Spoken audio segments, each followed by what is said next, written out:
the Lord. Praise the Lord. Praise the Lord. ಪಿತನಿಗೂ ಸುತನಿಗೂ ಮತ್ತು ಪವಿತ್ರ ಆತ್ಮರಿಗೂ ಮಹಿಮೆಯಾಗಲಿ. ಆದಿಯಲ್ಲಿದ್ದ ಹಾಗೆ ಈಗಲೂ ಯಾವಾಗಲೂ ಸದಾ ಕಾಲಕ್ಕೂ ಸ್ತೋತ್ರ ಉಂಟಾಗಲಿ. Praise the Lord. Praise the Lord. ಪ್ರಭು ಯೇಸುವಿನಲ್ಲಿ ನನ್ನ ಪ್ರಿಯ ಸಹೋದರ ಸಹೋದರಿಯರೇ, ದೇವರ ಮಕ್ಕಳೇ, ಪ್ರಭು ಯೇಸು ಕ್ರಿಸ್ತರ ಕೃಪಾಶೀರ್ವಾದವು, ಪ್ರೀತಿಯು, ಶಾಂತಿಯು, ಸಮಾಧಾನವು, ಅನ್ಯೋನ್ಯತೆಯು, ಐಕ್ಯತೆಯು, ಪವಿತ್ರಾತ್ಮರ ವರಪ್ರಸಾದವು ನಿಮ್ಮೆಲ್ಲರೊಡನೆ ಇರಲಿ. Praise the Lord. Praise the Lord. Praise the lord.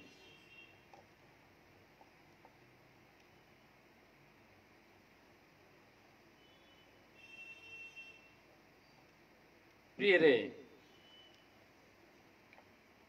ದೇವರು ಕೊಟ್ಟಂತಹ ವಿಶೇಷವಾದಂತಹ ವರದಾನ ಈ ಮನುಷ್ಯ ಜೀವನ.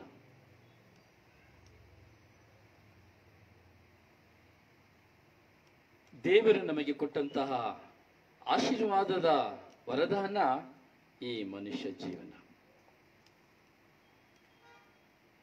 ಪ್ರಾಣಿಗಳುಂಟು, ಪಕ್ಷಿಗಳುಂಟು, ಕ್ರಿಮಿ ಕೀಟಗಳುಂಟು. ಆದರೂ ಸಹ ದೇವರು ಮನುಷ್ಯರಾದ ನಮಗೆ ಕೊಟ್ಟಂತಹ ಜ್ಞಾನವನ್ನ, ವಿವೇಕವನ್ನ, ಅರಿವನ್ನ ಬೇರೆ ಯಾರಿಗೂ ಕೊಡಲಿಲ್ಲ. ದೇವರು ತನ್ನ ರೂಪದಲ್ಲಿಯೇ ನಮ್ಮನ್ನ ಸೃಷ್ಟಿಸಿದರು, ತನ್ನ ಕೈಗಳಲ್ಲಿಯೇ ನಮ್ಮನ್ನು ರೂಪಿಸಿದರು. ದೇವರು ಮನುಷ್ಯರಾಗಿರುವ ನಮ್ಮನ್ನ ತನ್ನ ರೂಪದಲ್ಲಿಯೇ ಸೃಷ್ಟಿಸಿದರು. ಹೌದು, ಒಂದು ಮಣ್ಣಿನಿಂದ ನಮ್ಮನ್ನು ಸೃಷ್ಟಿಸಿದರು. ಆದರೆ ನಮ್ಮನ್ನು ಮಾತ್ರವಲ್ಲ, ಎಲ್ಲ ಪ್ರಾಣಿಗಳನ್ನು ಸಹ ದೇವರು ಮಣ್ಣಿನಿಂದಲೇ ಸೃಷ್ಟಿಸಿದರು. ಆದರೆ ಜೀವಶ್ವಾಸವನ್ನ ನಮ್ಮ ಮೂಗಿನಲ್ಲಿ ಮೋದಿದರು. ಪ್ರಿಯರೇ, ದೇವರ ಪ್ರೀತಿ ಎಷ್ಟು ಅಗಮ್ಯವಾದದ್ದು, ದೇವರ ಪ್ರೀತಿ ಎಷ್ಟು ಶ್ರೇಷ್ಠವಾದದ್ದು, ದೇವರ ಪ್ರೀತಿ ಎಂತಹ ವಿಸ್ಮಯವಾದದ್ದು ಎಂಬುದನ್ನ ನಾವು ಧ್ಯಾನಿಸಿ ನೋಡಬೇಕು.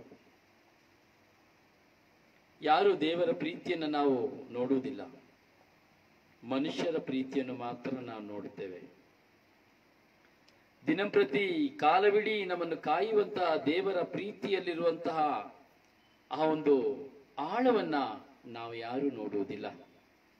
ಕೇವಲ ಮನುಷ್ಯನಿಂದ ನಿರ್ಮಿತವಾದದ್ದು, ಮನುಷ್ಯನ ಮೂಲಕವಾಗಿ ವಿಸ್ಮಯವಾದದ್ದು, ಇವುಗಳನ್ನೇ ನಾವು ನೋಡುತ್ತೇವೆ. ಒಂದು ಹಾರುವಂತಹ ವಿಮಾನವನ್ನು ನೋಡಿ ಆಶ್ಚರ್ಯ ಪಡುತ್ತೇವೆ. ಅಪ್ಪ, ಏನಪ್ಪ ವಿಮಾನ, ಹೇಗೆ ಕಂಡುಹಿಡಿದಿದ್ದಾನಪ್ಪ, ಓ ವಿಮಾನನ ಕಂಡುಹಿಡಿದ್ನಲ್ಲ. ಒಂದು ಟೆಲಿಫೋನ್ ಅನ್ನು ನೋಡಿ ನೋಡ್ತೇವೆ, ಅಪ್ಪ ಇಲ್ಲಿ ಮಾತನಾಡಿದ್ರೆ ಎಲ್ಲಿ ಸಾವಿರಾರು ಕಿಲೋಮೀಟರ್ ದೂರ ಇದ್ರೂ ಸಹ ಕೇಳಲಿಕ್ಕೆ ಆಗ್ತದೆ. ಒಂದು ಟಿವಿಯನ್ನು ನೋಡುವಾಗ ವಿಸ್ಮಯ, ಒಂದು ಹೆಲಿಕಾಪ್ಟರ್ನ ನೋಡುವಾಗ ವಿಸ್ಮಯ, ವಿಚಿತ್ರವಾದವುಗಳನ್ನು ನೋಡುವಾಗ ವಿಸ್ಮಯ, ವಾಹನಗಳನ್ನು ನೋಡುವಾಗ ವಿಸ್ಮಯ. ಮನುಷ್ಯನಿಗೆ ಎಷ್ಟು ಜ್ಞಾನ ಉಂಟು, ಎಷ್ಟು ಅರಿವುಂಟು, ಓ ಮನುಷ್ಯ ಏನೆಲ್ಲ ಕಂಡುಹಿಡಿದಿದ್ದಾನೆ. ಮನುಷ್ಯರನ್ನು ಮಾತ್ರ ನಾವು ಚಿಂತಿಸ್ತೇವೆ. ಒಂದೊಂದು ಸಾಧನಗಳನ್ನು ನೋಡುವಾಗ ಒಂದು ಸಾಧನಗಳನ್ನು ಮಾತ್ರ ನಾವು ಚಿಂತಿಸ್ತೇವೆ. ಒಂದೊಂದು ವಸ್ತುಗಳನ್ನು ನೋಡುವಾಗ ಆ ವಸ್ತುಗಳ ಆಕಾರವನ್ನು ನೋಡಿ ನಾವು ಚಿಂತಿಸ್ತೇವೆ. ಮನುಷ್ಯರನ್ನ ಎಷ್ಟು ಚೆನ್ನಾಗಿ ಮಾಡಿದ್ದಾರೆ.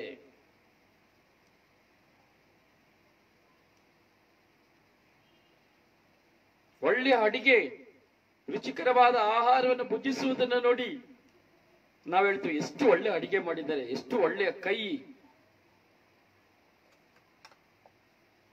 ನಮ್ಮ ಕೈಲಿರುವಂತ ಮೊಬೈಲ್ ಅನ್ನು ನೋಡಿ ನಾವು ಹೇಳ್ತೇವೆ, company, Vivo company, Nokia company, ಹೀಗೆ ಓಪೋ ಕಂಪನಿ, ಹೀಗೆ ಹಲವಾರು ಕಂಪನಿ, ಎಷ್ಟು ಈ ಕಂಪನಿ ಒಳ್ಳೆಯದು, ಆಪಲ್ ಕಂಪನಿ ಒಳ್ಳೆಯದು, ಹೀಗೆ ಹಲವಾರು ವಿಸ್ಮಯಕಾರಿಯಾದದನ್ನು ಹೇಳ್ತೇವೆ. ಒಂದೊಂದು ವಸ್ತುಗಳು, ಫ್ರಿಡ್ಜ್ ಆಗಲಿ, ರೆಫ್ರಿಜರೇಟರ್ ಆಗಲಿ, ಎಸಿ ಆಗಲಿ, ಯಾವುದೇ ಒಂದು ಎಲೆಕ್ಟ್ರಾನಿಕ್ ಥಿಂಗ್ಸ್ ಆದರೂ ಸಹ ನಾವು ಆ ಕಂಪನಿಯನ್ನ, ಆ ಮಾಡಿದವರನ್ನ ನಾವು ಗುಣಗಾನ ಮಾಡುತ್ತೇವೆ. ಆದರೆ ಸತ್ಯಾರ್ಥವಾಗಿ ಹೇಳಬೇಕಾದರೆ ಇವುಗಳನ್ನೆಲ್ಲ ಉಂಟು ಮಾಡಲು ಜ್ಞಾನವನ್ನು ಕೊಟ್ಟಂತಹ ದೇವರನ್ನು ಮರೆತು ಬಿಡ್ತೇವೆ.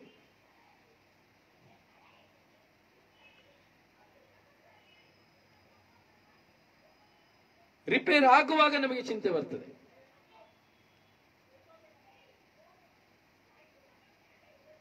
ರಿಪೇರ್ ಆಗುವಾಗ ನಮಗೆ ದೇವರ ಚಿಂತೆ ಬರ್ತದೆ. ಅಯ್ಯೋ ಕೆಟ್ಟೈತಲ್ಲ, ದೇವರೇ ದೇವರೇ ದೇವರೇ, ಅಯ್ಯೋ ಸರಿಯಾಗ್ಲಿಲ್ವಲ್ಲ, ದೇವರೇ ದೇವರೇ, ಆ ರಿಪೇರ್ಗೆ ದುಡ್ಡು ಸ್ವಲ್ಪ ಕಡಿಮೆ ತಗೊಂಡ್ರೆ ಆಗ್ತದಲ್ಲ, ದೇವರೇ ದೇವರೇ.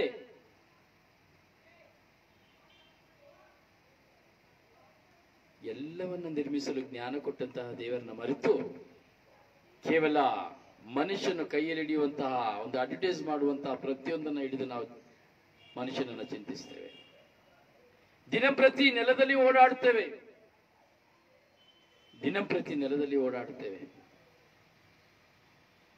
ಮಣ್ಣಿನಲ್ಲಿ ದೇವರು ಕೊಟ್ಟಂತಹ ಖನಿಜ ಸಂಪತ್ತುಗಳು, ಬಂಗಾರವಾಗಲಿ, ಬೆಳ್ಳಿಯಾಗಲಿ, ತಾಮ್ರವಾಗಲಿ, ಹಿತ್ತಳವಾಗಲಿ, ಕಬ್ಬಿಣವಾಗಲಿ, ಯಾಕೆ ಈ ಮಣ್ಣು ಎಂದಿಲ್ಲವೆಂಬುದಾದರೆ ಮನುಷ್ಯ ಇರಲು ಸಾಧ್ಯವೇ?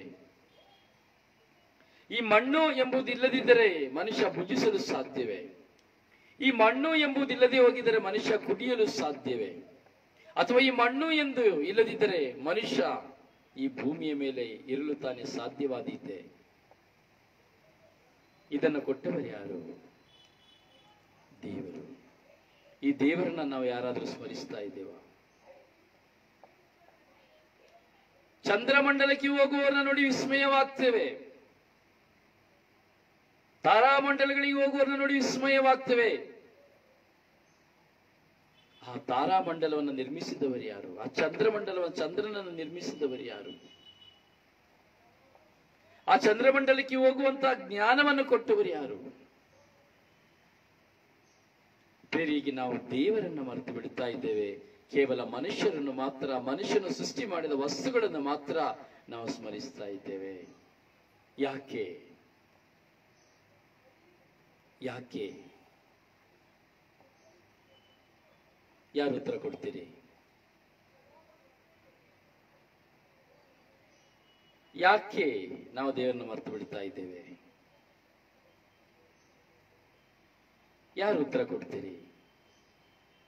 ತುಂಬಾ ಸರಳವಾಗಿ ನಾವು ಇವತ್ತು ವಾಕ್ಯವನ್ನು ಪ್ರಾರಂಭಿಸ್ತಾ ಇದ್ದೇವೆ. ಪವಿತ್ರಾತ್ಮರು ಕಲಿಸಿಕೊಡ್ತಾ ಇದ್ದಾರೆ. ಎಲ್ಲವೂ ಗೊತ್ತಿರುವಂತದ್ದೇ, ಧ್ಯಾನಿಸ್ತಾ ಇರುವಂತದ್ದು ಎಲ್ಲವೂ ಗೊತ್ತಿರುವಂತದ್ದೇ. ಆದರೆ ಗೊತ್ತಿದ್ದರೂ ಅದು ನಮಗೆ ನಿಲುವಿಗೆ ಗೊತ್ತಿಲ್ಲದ ಹಾಗೆ ಜೀವಿಸ್ತಾ ಇದ್ದೇವೆ. ಯಾರು? ಹೇಗೆ? ಯಾತಕ್ಕೆ?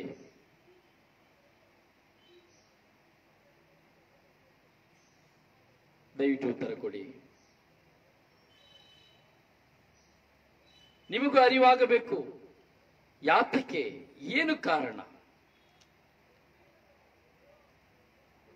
ಏನು ಕಾರಣ?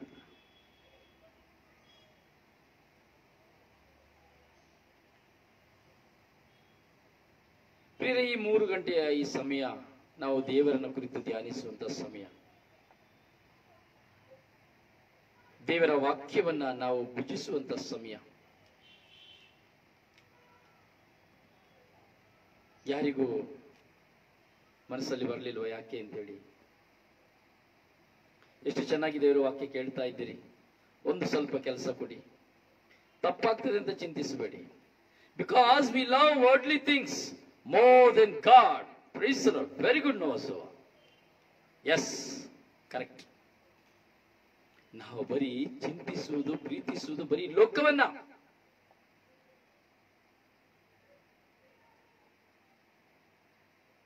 ದೇವರಿಗಿಂತ ಹೆಚ್ಚಾಗಿ ನಾವು ಲೋಕವನ್ನ, ಲೋಕದಲ್ಲಿರುವಂತಹ ವಸ್ತುಗಳನ್ನು ನೋಡಿ ವಿಸ್ಮಯವಾಗಿ ಅವುಗಳನ್ನು ನಾವು ಪ್ರೀತಿಸ್ತಾ ಇದ್ದೇವೆ. ಆದರೂ ಇನ್ನೊಂದು ವಿಷಯ ಇದೆ ನೋಸುವ.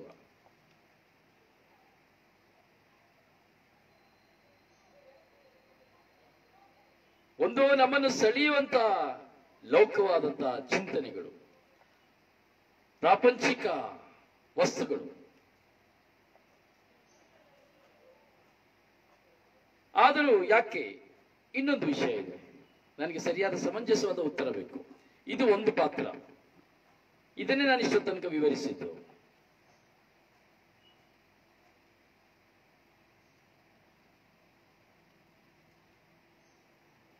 ಇನ್ನೊಂದು ಪಾತ್ರ ಏನೂ ಅಲ್ಲ, ನಿಮ್ಮೆಲ್ಲರಿಗೂ ಗೊತ್ತಿರೋದನ್ನೇ, ಹೇಳಲಿಕ್ಕೆ ಸಾಧ್ಯವಿದ್ರೆ ದಯವಿಟ್ಟು ಹೇಳಿಬಿಡಿ. ಹತ್ತಿರದಲ್ಲಿರುವಂತಹ ಉತ್ತರವೇ, ದೂರದಲ್ಲಿರುವಂತಹ ಉತ್ತರವಿಲ್ಲ.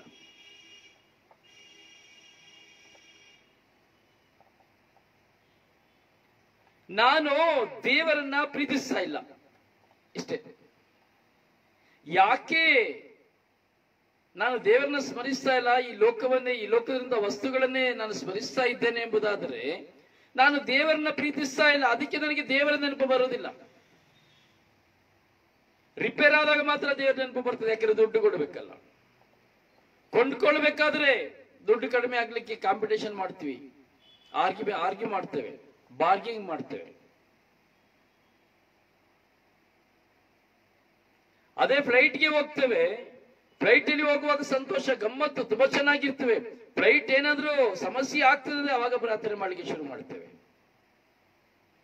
ಒಂದು ಪ್ರಯಾಣಕ್ಕೆ ಹೋಗ್ತೇವೆ, ಟೈಮ್ ಸರಿಯಾಗಿ ಹೋಗ್ಬೇಕು, 12 ಗಂಟೆಗೆ ಹೋಗ್ಬೇಕು, ಆದ್ರೆ ಹೋಗ್ತೇವೆ 12 ಗಂಟೆ ಆದ್ರೂ ಬಸ್ ಬರ್ಲಿಲ್ಲ, ಅವಾಗ ಪ್ರಾರ್ಥನೆ ಮಾಡ್ತೇವೆ, ಅವಾಗ ದೇವರನ್ನ ಸ್ಮರಿಸ್ತೇವೆ.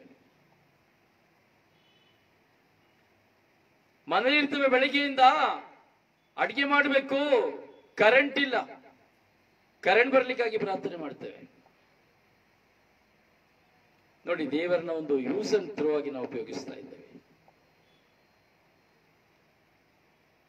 ದೇವರನ್ನ ನಾವು ಸ್ಮರಿಸ್ತಾ ಇಲ್ಲ, ಬರೀ ಆ ವಸ್ತುವನ್ನ ಉಂಟು ಮಾಡಿದವನ್ನ ಸ್ಮರಿಸ್ತಾ ಇದ್ದೇವೆ. ಆ ವಸ್ತುವನ್ನ ಉಂಟು ಮಾಡುವಲು ಜ್ಞಾನವನ್ನು ಕೊಟ್ಟಂತ ದೇವರನ್ನ ನಾವು ಸ್ಮರಿಸ್ತಾ ಇಲ್ಲ.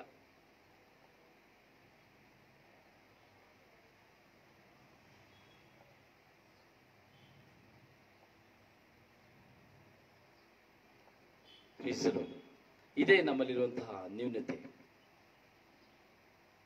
ದೇವರ ನಾಮಸ್ಮರಣೆ ಬೇಕು. ನಾನು ದೇವರನ್ನ ಪ್ರೀತಿಸುತ್ತೇನೆ ಎಂಬುದಾದರೆ, ನಾನು ಪ್ರತಿಯೊಂದು ಸಮಯದಲ್ಲಿಯೂ ನಾನು ದೇವರನ್ನ ಸ್ಮರಿಸುತ್ತೇನೆ, ಪ್ರತಿಯೊಂದು ವಸ್ತುವಿನಲ್ಲಿಯೂ ನಾನು ದೇವರನ್ನ ಸ್ಮರಿಸುತ್ತೇನೆ. ತಿನ್ನುವುದರಿಂದ, ಕುಡಿಯುವುದರಿಂದ, ಪ್ರತಿಯೊಂದರಲ್ಲಿ ನಾನು ದೇವರನ್ನ ಸ್ಮರಿಸುತ್ತೇನೆ, ದೇವರನ್ನ ನಾನು ಪ್ರೀತಿಸುತ್ತೇನೆ ಎಂಬುದಾದರೆ ಮಾತ್ರ. ದೇವರನ್ನ ಪ್ರೀತಿಸುವುದಿಲ್ಲ ಎಂಬುದಾದರೆ ಖಂಡಿತವಾಗಿ ನಾವು ಸ್ಮರಿಸಲಿಕ್ಕೆ ಆಗುವುದಿಲ್ಲ, ದೇವರನ್ನ ಸ್ಮರಿಸಲಿಕ್ಕೆ ಆಗುವುದಿಲ್ಲ.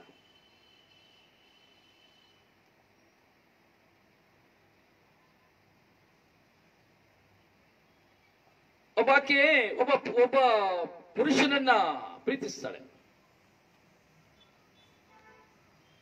ಒಂದು ವ್ಯಕ್ತಿಯನ್ನ ಪ್ರೀತಿಸ್ತಾನೆ. ಅದೇ ಇಬ್ರು ಸಹ ಒಬ್ರಿಗೊಬ್ರು ತುಂಬಾ ಪ್ರೀತಿಸ್ತಾರೆ, ಜೀವಕ್ಕಿಂತ ಪ್ರೀತಿಸ್ತಾರೆ.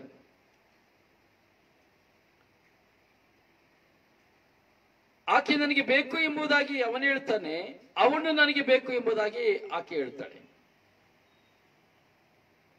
ಹೆಚ್ಚಾಗಿ ಪ್ರೀತಿಸುತ್ತಾರೆ. ಎಷ್ಟರ ಮಟ್ಟಿಗೆ ಪ್ರೀತಿಸುತ್ತಾರೆ ಅನ್ನೋದಾದ್ರೆ, ಎಲ್ಲಿಯಾದರೂ ನಾವು ಹೋಗಿ ಸಂತೋಷವಾಗಿ ಜೀವಿಸುವ, ನಾವು ಹೇಗಾದ್ರೂ ನಾವು ಸಂತೋಷವಾಗಿ ಜೀವಿಸುವ, ಈ ಜೀವನ ಸಾಕಾಗಿ ಹೋಗಿದೆ, ನಾವಿಬ್ಬರು ಎಲ್ಲಿಯಾದ್ರೂ ಹೋಗಿ ಬಿಡುವ ಎಂಬುದಾಗಿ ಚಿಂತಿಸಿ ಜೀವಿಸ್ತಾರೆ. ಅವರು ಎಲ್ಲವನ್ನ ಮರೆಯುತ್ತಾರೆ. ವಿವಾಹವಾಗಿದೆ, ಮಕ್ಕಳಿದ್ದಾರೆ, ಮರೆಯುತ್ತಾರೆ. ಪತಿಯಲ್ಲಿ ಸಿಕ್ಕುವಂತಹ ಪ್ರೀತಿ ಆ ಹೆಣ್ಣಿಗೆ ಸಿಗ್ತಾ ಇಲ್ಲ, ಹೆಣ್ಣಿಗೆ ಪತಿಯಲ್ಲಿ ಸಿಗ್ತಾ ಇರುವಂತಹ ಪ್ರೀತಿ ಪತ್ನಿಯಲ್ಲಿ ಸಿಗ್ತಾ ಇಲ್ಲ. ಇಬ್ಬರು ಅಷ್ಟು ಪ್ರೀತಿಸುತ್ತಾರೆ. ಈ ಪ್ರೀತಿಸಿ ಬರುವಂತ ಈ ಇಬ್ಬರು ವ್ಯಕ್ತಿಯಲ್ಲಿ ಗೊಂದಲ ಪ್ರಾರಂಭವಾಗ್ತದೆ, ಮನಸ್ಸಿನಲ್ಲಿ ಒಂದು ಹೋರಾಟ ಪ್ರಾರಂಭವಾಗ್ತದೆ. ಯಾವಾಗ ಅವರಿಬ್ಬರು ಪ್ರೀತಿಯಲ್ಲಿ ಬೆರೆಯುತ್ತಾರೋ, ಯಾವಾಗ ಪ್ರೀತಿಯಲ್ಲಿ ಒಂದಾಗುತ್ತಾರೋ, ಅಥವಾ ಪ್ರೀತಿಯಲ್ಲಿ ಮಾತನಾಡುತ್ತಾರೋ, ಆ ಮಾತನಾಡಿದ ಕ್ಷಣದಲ್ಲಿ, ಮಾತನಾಡಿ ಕಳೆದಂತಹ ಸಂದರ್ಭದಲ್ಲಿ ಅವರ ಹೃದಯದಲ್ಲಿ ಒಂದು ದೊಡ್ಡ ಆಘಾತ ಪ್ರಾರಂಭವಾಗ್ತದೆ, ತುಂಬಾ ದೊಡ್ಡ ಹೋರಾಟ ಶುರುವಾಗ್ತದೆ. ಆಕೆ ತಕ್ಷಣ ಹೇಳುತ್ತಾಳೆ, ಅಯ್ಯೋ ಅಯ್ಯೋ ನನಗೆ ಇದು ಬೇಡ, ಅಯ್ಯೋ ಇದು ನನಗೆ ಬೇಡವಾಗಿತ್ತು, ಅಯ್ಯೋ ಇದು ನನಗೆ ಬೇಡ, ನಾನು ಇದರಿಂದ ದೂರ ಹೋಗಬೇಕು, ಇದರಲ್ಲಿ ನಾನು ಇರಬಾರ್ದು, ನನಗಿದು ಆಗ್ತಾ ಇಲ್ಲ, ನನ್ನ ಹೃದಯ ಭಾರವಾಗಿದೆ, ನನಗೆ ವೇದನೆಯಾಗಿದೆ. ಯಾಕೆ? ನನಗೆ ದೇವರ ಭಯವಾಗ್ತಾ ಇದೆ, ದೇವರಿಂದ ನಾನು ದೂರವಾಗ್ತಾ ಇದ್ದೀನಿ ಎಂಬಂತ ಆಭಾಸವಾಗ್ತಾ ಇದೆ. ಅಯ್ಯೋ ಇದು ನಮಗೆ ಬೇಡ, ಇದು ನಮಗೆ ಬೇಡ, ಪ್ರಾಣ ಕೊಡುತ್ತೇನೆ, ಜೀವ ಕೊಡುತ್ತೇನೆ, ಒಂದಾಗಿ ಜೀವಿಸುತ್ತೇನೆ, ಒಂದು ಮಗುವನ್ನು ಹಡೆಯೋಣ ಎಂಬುದಾಗಿ ಮಾತನಾಡುವಂತಹ ಆ ಪ್ರಿಯತಮೆಯಲ್ಲಿ ಇಬ್ಬರಲ್ಲಿ ಹೋರಾಟ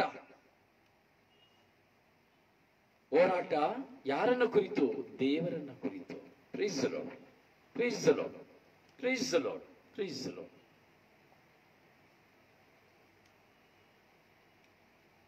ದೈವ ಭಯ, ದೈವ ಪ್ರೀತಿ, ದೇವರನ್ನ ಪ್ರೀತಿಸುವಂತಹ ಅವರು ದೇವರು ನನ್ನನ್ನು ಪ್ರೀತಿಸುತ್ತಾ ಇದ್ದಾರೆ ಎಂಬುದಾಗಿ ಆಕೆ ಹೇಳುತ್ತಾಳೆ.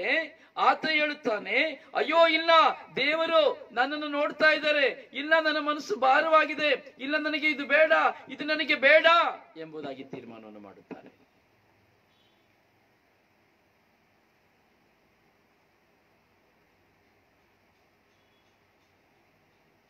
ನೋಡಿ, ತಪ್ಪು ಮಾಡಲು ಸಂದರ್ಭ ಸಮಯ ಸಿಕ್ಕುವಾಗಲೂ, ಪಾಪ ಮಾಡದೇ ಇರುವಾಗಲೂ ಸಹ ಮನಸ್ಸಿನಲ್ಲಿ ದೇವರು ಎಂಬಂತಹ ಒಂದು ಚಿಂತೆ, ಪಾಪ ಮಾಡಬಾರದು ಎಂಬಂತಹ ಚಿಂತೆ.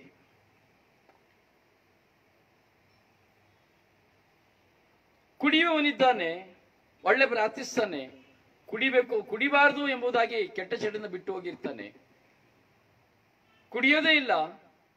ಆದರೆ ಸಂದರ್ಭದಲ್ಲಿ ಅರಿವಿಲ್ಲದೆಯೇ ಅಥವಾ ಅರಿವಿದ್ದು ಸಹ ಬಲವಂತದಿಂದ ಸ್ನೇಹಿತರಿಂದ ಸೇರಿ ಕುಡಿದು ಬಿಡ್ತಾನೆ. ಕುಡಿದು ಜಗಳನ ಮಾಡಿಬಿಡ್ತಾನೆ. ಆದರೆ ಕುಡಿದು ಜಗಳ ಮಾಡಿದ ಬಳಿಕ ಬೆಳಿಗ್ಗೆ ಏಳುವಾಗ ಅವನು ಹುಚ್ಚನಾಗ್ತಾನೆ. ಛೇ, ಎಂತ ಕೆಲಸ ಮಾಡ್ಬಿಟ್ಟೆ, ಛೇ ನಾನು ಕುಡಿಬಾರ್ದಾಗಿತ್ತಲ್ಲ, ಈಗ ಕುಡಿದು ಬಿಟ್ನಲ್ಲ, ಎಂತ ಕೆಲಸ ನಾನು ಮಾಡ್ಬಿಟ್ಟೆ, ಕುಡಿದು ಜಗಳ ಮಾಡ್ಬಿಟ್ನಲ್ಲ, ಛೇ ಎಂತ ಮಾಡುದು. ಡಿಪ್ರೆಸ್. ಕಾರಣ, ನಾನು ದೇವರಿಗೆ ವಿರುದ್ಧವಾಗಿ ತಪ್ಪು ಮಾಡಿಬಿಟ್ಟೆ, ಮಾಡಬಾರದನ್ನ ನಾನು ಮಾಡಿಬಿಟ್ಟೆ. ಅಂದ್ರೆ ದೇವರನ್ನ ಪ್ರೀತಿಸುತ್ತೇನೆ ಎಂಬ ಸಂಕೇತ. ಆ ಹುಡುಗ ಹುಡುಗಿ ಆ ಪ್ರೀತಿಸುವಂತಹ ವ್ಯಕ್ತಿಗಳಲ್ಲಿ ದೇವರನ್ನು ಪ್ರೀತಿಸುತ್ತೇನೆ ಎಂಬಂತ ಸಂಕೇತ. ಈ ಕುಡುಕನಲ್ಲಿ ದೇವರನ್ನು ಪ್ರೀತಿಸುತ್ತೇನೆ ಎಂಬಂತ ಸಂಕೇತ. ಹೀಗೆ ಯಾವುದೇ ಒಂದು ಪಾಪವನ್ನ ಮಾಡಲು ಹೋಗುವಾಗ ಅಥವಾ ತಪ್ಪನ್ನ ಮಾಡಲು ಹೋಗುವಾಗಲೂ ಸಹ ನಾವು ನೋಡ್ತೇವೆ, ತಪ್ಪು ಮಾಡೋದಿಲ್ಲ, ತಪ್ಪು ಮಾಡದೆ ಹೋದರೂ ಸಹ ಆ ತಪ್ಪಿನ ಚಿಂತನೆಗಳಿಗೆ ಹೋಗುವಾಗ, ನಮ್ಮ ಮನಸ್ಸಿನಲ್ಲಿ ಪ್ರಚೋದನೆಗಳು ಬರುವಾಗ, ನಮ್ಮಲ್ಲಿ ಒಂದು ಕಾಮುಕ ಚಿಂತನೆಯೇ ಬರಬಹುದು. ಈಗ ರಸ್ತೆಯಲ್ಲಿ ನಾನು ಹೋಗ್ತಾ ಇರ್ತೇನೆ, ಹೋಗೋದು ಸುಂದರವಾದ ಯುವತಿ ನನ್ನ ಕಣ್ಣು ಮುಂದೆ ಬಂದ್ಬಿಡ್ತಾಳೆ. ಎಷ್ಟೋ ಜನ ಹೋಗ್ತಾ ಇರ್ತಾರೆ ಸುಂದರವಾದ ಯುವತಿಯರು, ಹಾಗೂ ಸುಂದರವಾದಂತಹ ಯುವಕರು ಎಷ್ಟೋ ಜನ ಹೋಗ್ತಾ ಇರ್ತಾರೆ. ಆದರೆ ಪರ್ಪೋಸ್ ಆಗಿ ಯಾವುದೋ ಒಂದು ಹುಡುಗಿ, ಯಾವುದೋ ಒಂದು ಹುಡುಗ ನನ್ನ ಕಣ್ಣು ಮುಂದೆ ಬಂದ್ಬಿಡ್ತಾರೆ. ಕ್ಷಣಾರ್ಥದಲ್ಲಿ ಅವರನ್ನು ನೋಡುವಾಗ, ಹುಡುಗಿಯನ್ನ ಅಥವಾ ಹುಡುಗನನ್ನು ನೋಡುವಾಗ ನನ್ನ ಮನಸ್ಸು ಅವರತ್ತ ಸೆಳೆಯುತ್ತದೆ. ಆಗ ಎಣಿಸಬಹುದು, ಆಕೆಯ ಅರ್ಧ ಬರ್ಧ ವಸ್ತ್ರವನ್ನು ನೋಡಿ ಅಥವಾ ಅವಳ ಸೌಂದರ್ಯವನ್ನು ನೋಡಿಯೋ ಅವಳನ್ನ ಹೃದಯದಲ್ಲಿ ಮೆಲುಕಾಕಬಹುದು ಅಥವಾ ಅವನನ್ನ ಹೃದಯದಲ್ಲಿ ಮೆಲುಕಾಕಬಹುದು. ಪ್ರಾರ್ಥಿಸುವ ವ್ಯಕ್ತಿ. ನನಗೂ ಸಹ ಇಂಥ ಸಂದರ್ಭಗಳು ಬಂದದ್ದುಂಟು, ನನ್ನಲ್ಲಿಯೂ ಈ ಚಿಂತೆ ಬಂದದ್ದುಂಟು. ಆದರೆ ಆ ಕ್ಷಣಗಳು, ಮನಸ್ಸಿನಲ್ಲಿ ಭಾವನೆಗಳು ಬಂದಂತಹ ಆ ಕ್ಷಣಗಳು ಮೆಲುಕು ಹಾಕುವಿಕೆ, ಆ ಕ್ಷಣ ಮುಗಿಯುತ್ತಾ ಬರುವಾಗ ಕ್ಷಣಾರ್ಥದಲ್ಲಿ ಬರ್ತದೆ, ಅಯ್ಯೋ ಎಂತ ಕೆಲಸ ಮಾಡಿಬಿಟ್ಟಪ್ಪ, ಅಯ್ಯೋ ನಾನು ಹೀಗೆ ಮಾಡಬಾರ್ದಾಗಿತ್ತು, ಛ ಎಂತ ಕೆಲಸ ಮಾಡಿಬಿಟ್ಟೆ, ಎಂತ ತಪ್ಪು ಮಾಡಿಬಿಟ್ಟೆ, ನಾನು ಸುಮ್ಮನೆ ಈ ರೀತಿಯಾಗಿ ಚಿಂತನೆ ಮಾಡಿಬಿಟ್ನಲ್ಲ. ಕಾರಣ, ನಾನು ದೇವರನ್ನು ಪ್ರೀತಿಸುತ್ತೇನೆ.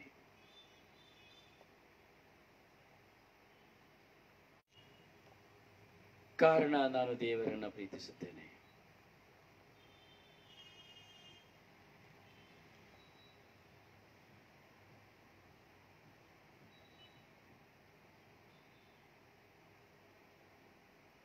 ಪ್ರಿಯರೇ, ನಾನು ದೇವರನ್ನ ಪ್ರೀತಿಸುತ್ತೇನೆ ಎಂಬುದು ನನ್ನ ಮನಸ್ಸಾಕ್ಷಿ ನನಗೆ ಪ್ರಕಟಿಸುತ್ತದೆ. ನಾನು ಯಾವಾಗ ದೇವರನ್ನ ಪ್ರೀತಿಸ್ತೇನೋ ಆ ಮನಸ್ಸಾಕ್ಷಿ ನಾನು ಏನು ತಪ್ಪು ಮಾಡುವಾಗಲೂ ನನ್ನ ಮನಸ್ಸಿಗೆ ಬರ್ತದೆ. ನಾನು ಮಾಡಿದ್ದು ತಪ್ಪು. ಜಗಳ ಮಾಡ್ತಾ ಇರ್ತೇವೆ. ಇನ್ನು ನಾನು ಸೆಷನ್ಗೆ ಬಂದಿಲ್ಲ, ಇಂಟ್ರಡಕ್ಷನ್ ಅಲ್ಲೇ ಇದ್ದೇನೆ. ಜಗಳ ಮಾಡ್ತಾ ಇರ್ತೇವೆ, ಒಳ್ಳೆ ಪ್ರಾರ್ಥಿಸ್ತೇವೆ, ಒಳ್ಳೆ ಜನ, ನಾವು ಒಳ್ಳೆಯವರು, ಜಗಳ ಮಾಡ್ತಾ ಇರ್ತೇವೆ. ಅಚಾತಾರ್ಯವಾಗಿ ಬಾಯಲ್ಲಿ ಹೊಲಸು ಮಾತು ಬಂದುಬಿಡುತ್ತದೆ, ಕೆಟ್ಟ ಮಾತು ಬಂದುಬಿಡುತ್ತದೆ, ಅಥವಾ ಶಪಿಸಿಬಿಡ್ತೇವೆ.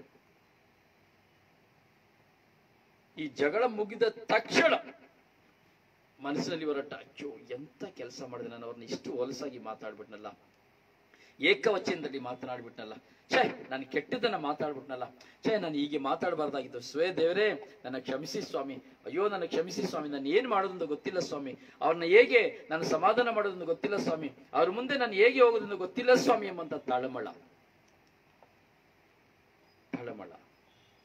ಯಾಕೆ? ನಾನು ದೇವರನ್ನ ಪ್ರೀತಿಸ್ತೇನೆ, ನನ್ನ ಮನಸ್ಸು ದೇವರನ್ನ ಪ್ರೀತಿಸ್ತೇನೆ.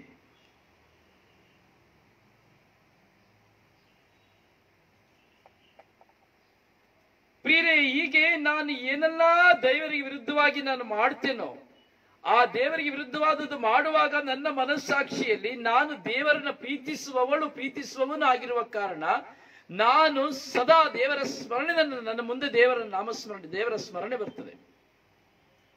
ಕ್ಷಣಾರ್ಥದಲ್ಲಿ ಪಶ್ಚಾತ್ತಾಪ ಉಲ್ಪಣವಾಗುತ್ತದೆ.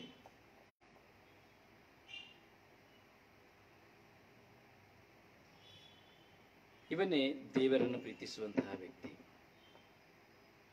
ಯಾವ ವಿಧದಲ್ಲಿಯೂ ತನ್ನನ್ನ ದೇವರಿಗೆ ವಿರುದ್ಧ, ನನ್ನಲ್ಲಿ ತಪ್ಪು ಮಾಡುವಾಗ, ಪಾಪ ಮಾಡುವಾಗ, ಏನೇ ಮಾಡುವಾಗ ನಾನು ಮಾಡುತ್ತಿರುವುದು ತಪ್ಪು, ನಾನು ಮಾಡಿದ್ದು ತಪ್ಪು ಎಂಬ ಮನಸ್ಸಿಗೆ ಬಂದು ಅವನಲ್ಲಿ ಹೋರಾಟ ಬರುತ್ತದೆ ಎಂಬುದಾದ್ರೆ ಅವನು ದೇವರನ್ನ ಪ್ರೀತಿಸ್ತಾ ಇದ್ದಾನೆ ಅಂತೇಳಿ ಅರ್ಥ. ಇಲ್ಲಾಂದ್ರೆ ಇಲ್ಲ. ನಾನು ಮೊನ್ನೆ ಹೇಳಿದೆ, ನಿನ್ನೆ ಹೇಳಿದೆ, ನಿನ್ನಲ್ಲಿ ಬೆಳಕಿನವನು ನೀನಾಗಿರುವಾಗ, ಬೆಳಕು ಎಂಬುದು ನಿನ್ನೊಳಗಿರಬೇಕಾದ್ರೆ, ನನ್ನೊಳಗೆ ಬೆಳಕು ಎಂಬುದಿರುವಾಗ ಕತ್ತಲೆ ಎಂಬುದು ಒಳಗೆ ಪ್ರವೇಶಿಸಲಿಕ್ಕೆ ಆಗೋದಿಲ್ಲ. ಯಾವಾಗ ಈ ಕತ್ತಲೆಯಾದದ್ದು ಒಳಗೆ ಹೋಗ್ತದೋ, ಈ ಕತ್ತಲೆಯಾಗುವುದು ಒಳಗೆ, ಬೆಳಕಿನವನಲ್ಲಿ ಕತ್ತಲೆಯಾಗುವುದು ಒಳಗೆ ಹೋಗುವಾಗ ಈ ಬೆಳಕಾದದ್ದು ಕತ್ತಲೆಯನ್ನ ಹೊರಗೆ ತಳ್ಳುತ್ತದೆ. That's refused. ಕತ್ತಲನ್ನ ಒಳಗೆ ಹೋಗಲಿಕ್ಕೆ ಬಿಡೋದಿಲ್ಲ. ಇದೇ ಈ ಸ್ವಭಾವ. ಕೆಟ್ಟದ್ದು ಒಳಗೆ ಹೋಗಲಿಕ್ಕೆ ಬಿಡೋದಿಲ್ಲ, ಬಂದ್ಬಿಡ್ತದೆ.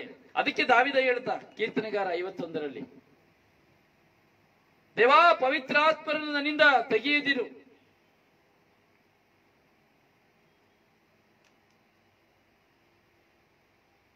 ನನ್ನೊಳಗೆ ಬೆಳಕು ಇದೆ. ಈ ಬೆಳಕು ನಮ್ಮೊಳಗೆ ಇರಬೇಕಾದ್ರೆ, ಕತ್ತಲೆ ಒಳಗೆ ಹೋಗಬೇಕಾದ್ರೆ, ದೇವರನ್ನ ಪ್ರೀತಿಸಬೇಕಾದರೆ, ನನ್ನೊಳಗೆ ಯಾವ ಕೆಟ್ಟದ್ದು ಹೋಗುವಾಗಲೇ ಅದು ಹೊರಗೆ ತಳ್ಳಲಿಕ್ಕೆ ಶುರು ಮಾಡ್ತದೆ. ಇದು ನನಗೆ ಬೇಡ, ಇದು ನನಗೆ ಬೇಡ, ಇದು ನನಗೆ ಬೇಡ. ದೇಹ ಬೇಕು ಅನ್ಬಹುದು, ಮನಸ್ಸು ಬೇಕು ಅನ್ಬಹುದು, ಶರೀರದ ಆಸೆಗಳಲ್ಲಿ ಹಲವಾರು ಯಾವುದೇ ಒಂದು ಬಂದರೆ ನನಗೆ ಎಲ್ಲ ಬೇಕು ಅಂತ ಹೇಳ್ಬೋದು, ಯಾವುದೇ ಆಗಲಿ, ಯಾವ ವಿಷಯದಲ್ಲಿ ಆಗಲಿ.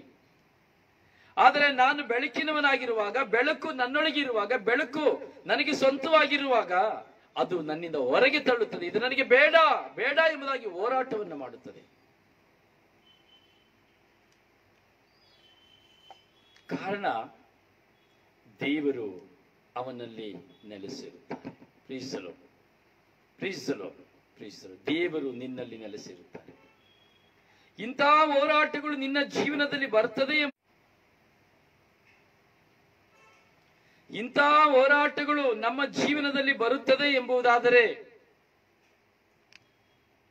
ಬರುವಾಗ ದೇವರು ನಿನ್ನೊಡನೆ ನನ್ನೊಡನೆ ಇದ್ದಾರೆ ಎಂಬುದಾದರೆ, ದೇವರು ನನ್ನಲ್ಲಿ ನೆಲೆಸಿರುತ್ತಾರೆ ಎಂಬುದಾದರೆ, ಇವುಗಳನ್ನ ನಾವು ಬಹಿಷ್ಕರಿಸುತ್ತೇವೆ. ಇವು ನಮ್ಮೊಳಗೆ ಪ್ರವೇಶಿಸಿ ಯುದ್ಧ ಮಾಡಲು ಬರುವಾಗ, ಅಥವಾ ಪ್ರವೇಶಿಸಿ ನಮ್ಮಲ್ಲಿ ಒಂದು ಆತಂಕವನ್ನು ಉಂಟು ಮಾಡಲು ಬರುವಾಗ ಇವುಗಳಿಂದ ನಾವು ದೂರಾಗಲು ಪ್ರಯತ್ನಿಸುತ್ತೇವೆ. ಅಂದರೆ ದೇವರು ನನ್ನಲ್ಲಿ ನೆಲೆಸಿದ್ದಾರೆ. ನಾನು ಮಾಡುತ್ತಿರುವುದು ತಪ್ಪು ಎಂಬ ಅರಿವು ಎಂಬುದಾದರೆ ದೇವರು ನಿನ್ನಲ್ಲಿ ನೆಲೆಸಿರುತ್ತಾರೆ. ಅಥವಾ ಮಾಡಿ ಆದ್ಮೇಲೆ ಅಯ್ಯೋ ನಾನು ಮಾಡಿದೆ ಎಂಬುದಾಗಿ ಪಶ್ಚಾತ್ತಾಪ ಪಡುತ್ತಾನೆ ಎಂಬುದಾದರೆ ದೇವರು ನಿನ್ನಲ್ಲಿ ನೆಲೆಸಿರುತ್ತಾರೆ. ಮನುಷ್ಯನಾದವನು ಪಾಪ ಮಾಡುವುದು ಸಹಜ. ಪ್ರತಿಯೊಬ್ಬ ಮನುಷ್ಯನ ಪಾಪಕ್ಕೆ ಗುಲಾಮ. ಪ್ರತಿಯೊಬ್ಬ ಮನುಷ್ಯನು ಈ ಲೋಕದ ಅಧಿಪತಿಯಾದ ಸೈತಾನನ ಗುಲಾಮಗಿರಿಗೆ ಒಳಗಾಗುತ್ತಾನೆ. ಪ್ರತಿಯೊಬ್ಬನು ಪಾಪ ಪ್ರಚೋದನೆಯಲ್ಲಿ ಬಿದ್ದೇ ಬೀಳುತ್ತಾನೆ. ಅವನಿಗೆ ಪಾಪ ಪ್ರಚೋದನೆಗಳು ಖಂಡಿತವಾಗಿ ಇದ್ದೇ ಇರುತ್ತದೆ. ಪಾಪ ಮಾಡದ ವ್ಯಕ್ತಿ ಈ ಲೋಕದಲ್ಲಿ ಯೇಸು ಸ್ವಾಮಿಯನ್ನು ಬಿಟ್ಟರೆ ಬೇರೆ ಯಾರೂ ಇಲ್ಲ. ಆದರೂ ಸಹ ನಾನು ನೀವು ಪಾಪ ಮಾಡಿದರೂ ಸಹ, ಅದು ಯಾವ ವಿಧದಲ್ಲಿ ಯಾವ ತರದಲ್ಲಿ ಪಾಪ ಮಾಡಿದರೂ ಸಹ, ಅರಿತು ಮಾಡಿದರೂ ಸಹ, ಅರಿಯದೆ ಮಾಡಿದರೂ ಸಹ, ಅಂತಹ ಸಂದರ್ಭದಲ್ಲಿ ಮಾಡಿದರೂ ಸಹ, ಆಗ ಪಾಪ ಮಾಡಿದ ಬಳಿಕವೋ ತಪ್ಪು ಮಾಡಿದ ಬಳಿಕವೋ ಅಥವಾ ಹೇಳದೇ ಇರೋದನ್ನು ಹೇಳಿದ ಬಳಿಕವೋ ಹೀಗೆ ನನ್ನಲ್ಲಿ ಯಾವುದೇ ಕೆಟ್ಟದ ಪ್ರಕಟವಾಗಿ ಆದ ಬಳಿಕ ನನ್ನ ಮನಸ್ಸಲ್ಲಿ ಕ್ಷಣಾರ್ಥದಲ್ಲಿ ಬರುವಂತಹ ಪಶ್ಚಾತ್ತಾಪ, ಹೃದಯ ಸೀಳುವಂತಹ ವೇದನೆ, ಇವೆಲ್ಲ ಹೋರಾಟಗಳು ಯಾಕೆ? ದೇವರು ನಿನ್ನಲ್ಲಿ ನೆಲೆಸಿರುತ್ತಾರೆ, ದೇವರು ನನ್ನಲ್ಲಿ ನೆಲೆಸಿರುತ್ತಾರೆ. ನಾನು ಮಾಡಿದ್ದು ತಪ್ಪು ಎಂಬಂತ ಅರಿವು ನನಗೆ ಮನಸ್ಸಾಕ್ಷಿ ಕೊಡುತ್ತದೆ. ಯಾಕಂದ್ರೆ ನನ್ನ ಮನಸ್ಸಾಕ್ಷಿ ದೇವರನ್ನ ಪ್ರೀತಿಸುತ್ತದೆ, ನಿನ್ನ ಮನಸ್ಸಾಕ್ಷಿ ದೇವರನ್ನ ಪ್ರೀತಿಸುತ್ತದೆ.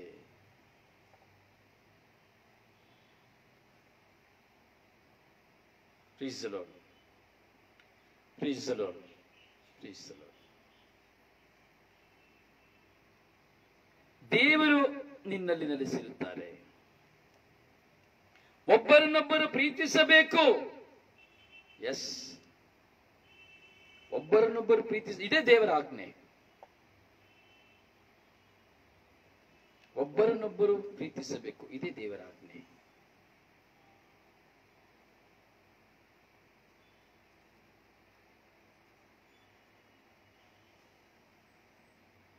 ದೇವರನ್ನ ಪ್ರೀತಿಸಿದರೆ ಮಾತ್ರನೇ ಮತ್ತೊಬ್ಬರನ್ನ ಪ್ರೀತಿಸಲಿಕ್ಕೆ ಸಾಧ್ಯ. ದೇವರನ್ನ ಪ್ರೀತಿಸಿದವರು ಮತ್ತೊಬ್ಬರನ್ನ ಪ್ರೀತಿಸಲಿಕ್ಕೆ ಸಾಧ್ಯವೇ ಇಲ್ಲ. ಹಾಗೆ ದೇವರನ್ನ ಪ್ರೀತಿಸುವವನು ಮತ್ತೊಬ್ಬರನ್ನ ಪ್ರೀತಿಸ್ತಾನೆ. ಆದರೆ ದೇವರನ್ನ ಪ್ರೀತಿಸುವವನು ಮತ್ತೊಬ್ಬರನ್ನ ದ್ವೇಷಿಸೋದಿಲ್ಲ. ಲೋಕದಲ್ಲಿ ಎಲ್ಲರೂ ಪ್ರೀತಿಸುತ್ತಾರೆ. ಪ್ರೀತಿಯಲ್ಲಿ ಹಲವಾರು ವಿಧದ ಹೋರಾಟಗಳನ್ನು ನೋಡ್ತೇವೆ, ಹಾಗೂ ಪ್ರೀತಿಸುವುದಕ್ಕೆ ಹಲವಾರು ಕಾರಣಗಳನ್ನು ನಾವು ನೋಡ್ತೇವೆ. ಲೋಕದಲ್ಲಿರುವಂತ ಎಲ್ಲರೂ ಪ್ರೀತಿಸುತ್ತಾರೆ ಅಂದ್ರೆ ಎಲ್ಲರೂ ದೇವರನ್ನ ಪ್ರೀತಿಸ್ತಾರೆ ಎಂಬುದಾಗಿ ಅಲ್ಲ. ಹಣಕ್ಕಾಗಿ ಪ್ರೀತಿಸ್ತೇವೆ, ಸುಖಕ್ಕಾಗಿ ಪ್ರೀತಿಸ್ತೇವೆ, ಅವಶ್ಯಕತೆಗಳಿಗಾಗಿ ಪ್ರೀತಿಸ್ತೇವೆ, ಒಂದನ್ನ ಪಡ್ಕೊಳ್ಳಿಕ್ಕಾಗಿ ಪ್ರೀತಿಸ್ತೇವೆ, ಸ್ಥಾನಮಾನಗಳಿಗಾಗಿ ಪ್ರೀತಿಸ್ತೇವೆ, ಸ್ವಾರ್ಥಕ್ಕಾಗಿ ಹಲವಾರು ವಿಧದಲ್ಲಿ ನಾವು ಪ್ರೀತಿಸ್ತೇವೆ. But that is not love. ಅದು ಪ್ರೀತಿ ಅಲ್ಲ.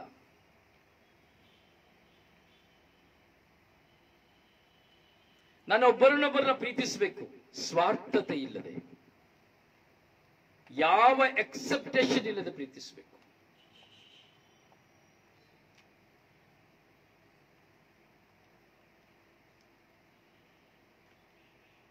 ಎಷ್ಟು ಜನ ಪ್ರೀತಿಸ್ತಾ ಇದ್ದೇವೆ? ಎಷ್ಟು ಜನರಲ್ಲಿ ಈ ಪ್ರೀತಿ ಇದೆ?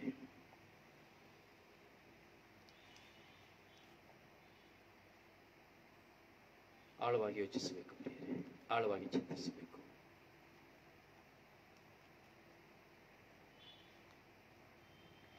ನಿಜವಾಗಿಯೂ ಒಬ್ಬರನ್ನೊಬ್ಬರನ್ನ ಪ್ರೀತಿಸಬೇಕು, ಇದೇ ದೇವರ ಆಜ್ಞೆ. ಆದರೆ ನಾನು ನಿಜವಾಗಿ ಪ್ರೀತಿಸ್ತಾ ಇದ್ದೇನೆ ಎಂಬುದಾದರೆ ನಾನೆಲ್ಲರನ್ನ ಕ್ಷಮಿಸಬೇಕು. ಎಲ್ಲರನ್ನ ಕ್ಷಮಿಸುವವನೇ ದೇವರನ್ನ ಪ್ರೀತಿಸುವವನು. ಯಾರು ಪ್ರೀತಿಸುತ್ತೇನೆ ಎಂದು ಹೇಳುತ್ತಾನೋ ಅವನು ಯಾವಾಗ ಕ್ಷಮಿಸುತ್ತಾನೋ ಅವಾಗ ಮಾತ್ರ ದೇವರನ್ನ ಪ್ರೀತಿಸುವವನು, ಇಲ್ಲಂದ್ರೆ ಅವನು ದೇವರನ್ನ ಪ್ರೀತಿಸುವವನಲ್ಲ, ಲೋಕವನ್ನ ಪ್ರೀತಿಸುವನೆಂಬುದಾಗಿ. ಅವಾಗಲೇ ಹೇಳಿದ್ರು ನೋಜುವ, ನಾವು ದೇವರಿಗಿಂತ ಹೆಚ್ಚಾಗಿ ಈ ಲೋಕದಲ್ಲಿರುವಂತಹ ವಸ್ತುಗಳನ್ನ ಪ್ರೀತಿಸುತ್ತೇವೆ. ಈ ಲೋಕದಲ್ಲಿರುವಂತಹ ವಸ್ತು ಅಂದ್ರೆ ಮನುಷ್ಯನ ಒಂದು ವಸ್ತುನೇ.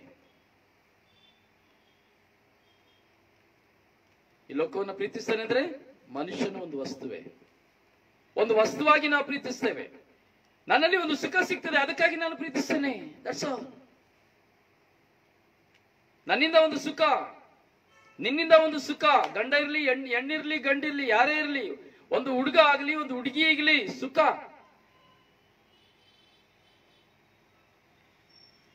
ಒಂದು ದೇಹದಿಂದ ಸುಖ ಸಿಗ್ತದೆ, ಅದಕ್ಕಾಗಿ ಪ್ರೀತಿಸ್ತಾನೆ. ಅಥವಾ ನಾನು ಇಟ್ಟಂತ ಹಣದಿಂದ ನನಗೆ ಸುಖ ಸಿಗ್ತದೆ, ಅದಕ್ಕಾಗಿ ನಾನು ಪ್ರೀತಿಸ್ತೇನೆ. ಒಬ್ಬ ಮನುಷ್ಯನ ಪ್ರೀತಿಸುವುದು ಸುಖಕ್ಕಾಗಿ, ಈ ದೇಹ ಒಂದು ಸುಖಕ್ಕಾಗಿ. ಯಾವ ವಿಧವಾದಂತಹ ಎದುರು ನೋಟ ಇಲ್ಲದೆ ಪ್ರೀತಿಸುವಂತ ವ್ಯಕ್ತಿ ಯಾರು? ಏನು ಎಕ್ಸೆಪ್ಟ್ ಮಾಡದೆ ಇದುವರೆಗೂ ನಮ್ಮ ಜೀವನದಲ್ಲಿ ಯಾವುದನ್ನು ಸಹ ಚಿಂತಿಸದೆ ಪ್ರೀತಿಸಿದವರು ನಾವು ಎಷ್ಟು ಮಂದಿ ಇದ್ದೇವೆ? ಸುಖಕ್ಕಾಗಿಯೇ ನಾವು ಪ್ರೀತಿಸ್ತಾ ಇದ್ದೇವೆ. ಮನುಷ್ಯರು ಸ್ವಾರ್ಥಕ್ಕಾಗಿಯೇ ಪ್ರೀತಿಸ್ತಾ ಇದ್ದೇವೆ.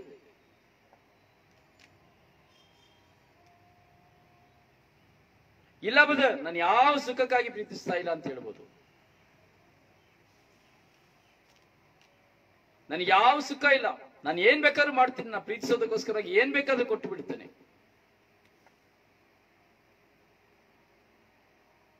ಮಲಿಕುಟಿನ ನೀವೇ ಒಂದು ಪ್ರಶ್ನೆ,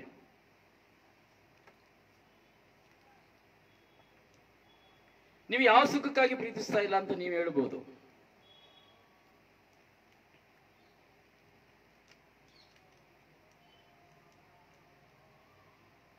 ನಿಮ್ಮ ಆಸ್ತಿಯನ್ನು ನನಗೆ ಕೊಟ್ಟು ಬಿಡಿ ಅಂದ್ರೆ ಕೊಡ್ಲಿಕ್ಕೆ ಸಿದ್ಧರಾಗಿದ್ದೀರಾ?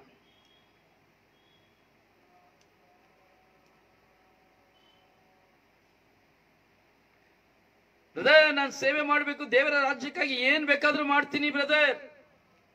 ನಿಮ್ಮ ಆಸ್ತಿನ ಕೊಡ್ಲಿಕ್ಕೆ ಸಾಧ್ಯನಾ? ಜೂಲಿಯನ್ ಪೋಲ್ ಕೊಡ್ಲಿಕ್ಕೆ ಸಾಧ್ಯನಾ? ಹೆಲೆನ್ ಡಿ ಸಿಲ್ವಾ ನಿಮ್ಮ ಆಸ್ತಿನ ಕೊಡ್ಲಿಕ್ಕೆ ಸಾಧ್ಯವಾ? ಬ್ರದರ್, ನಾನು ತುಂಬಾ ಪ್ರೀತಿಸ್ತೇನೆ, ನಿಮ್ಮ ಆಸ್ತಿಯನ್ನು ಕೊಡ್ಲಿಕ್ಕೆ ಸಾಧ್ಯನಾ?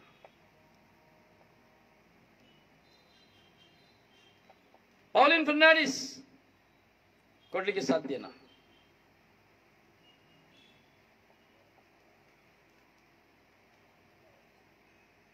ಅನಿತಾ ಲೋಬೋ ರೋಡ್ರಿಗೋಸ್ ನಿಮ್ಮ ಆಸ್ತಿಯನ್ನು ಕೊಡ್ಲಿಕ್ಕೆ ಸಾಧ್ಯನಾ?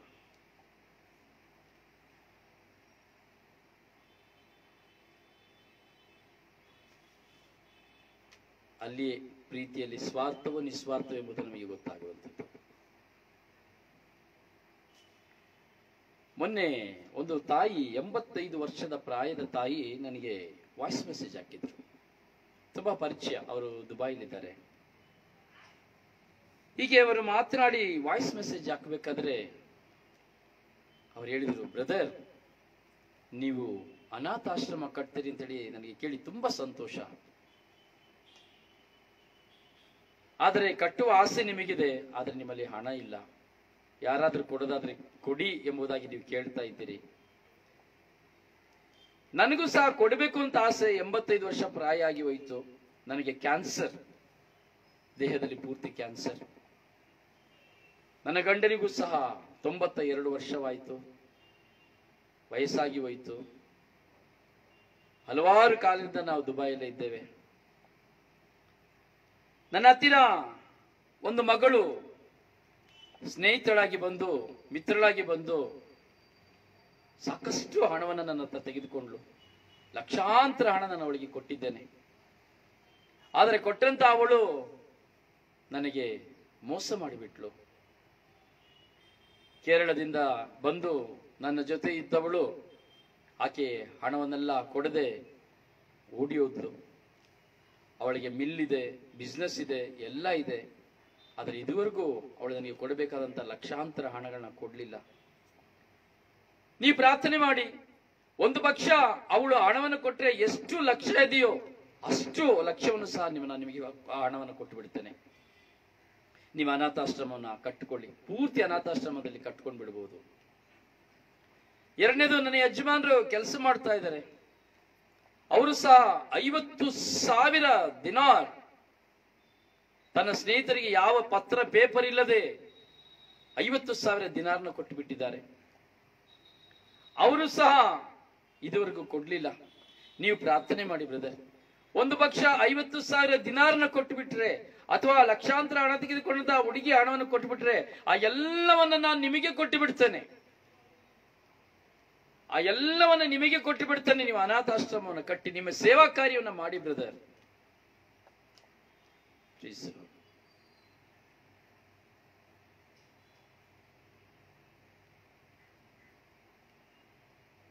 ದೇವರ ಪ್ರೀತಿ,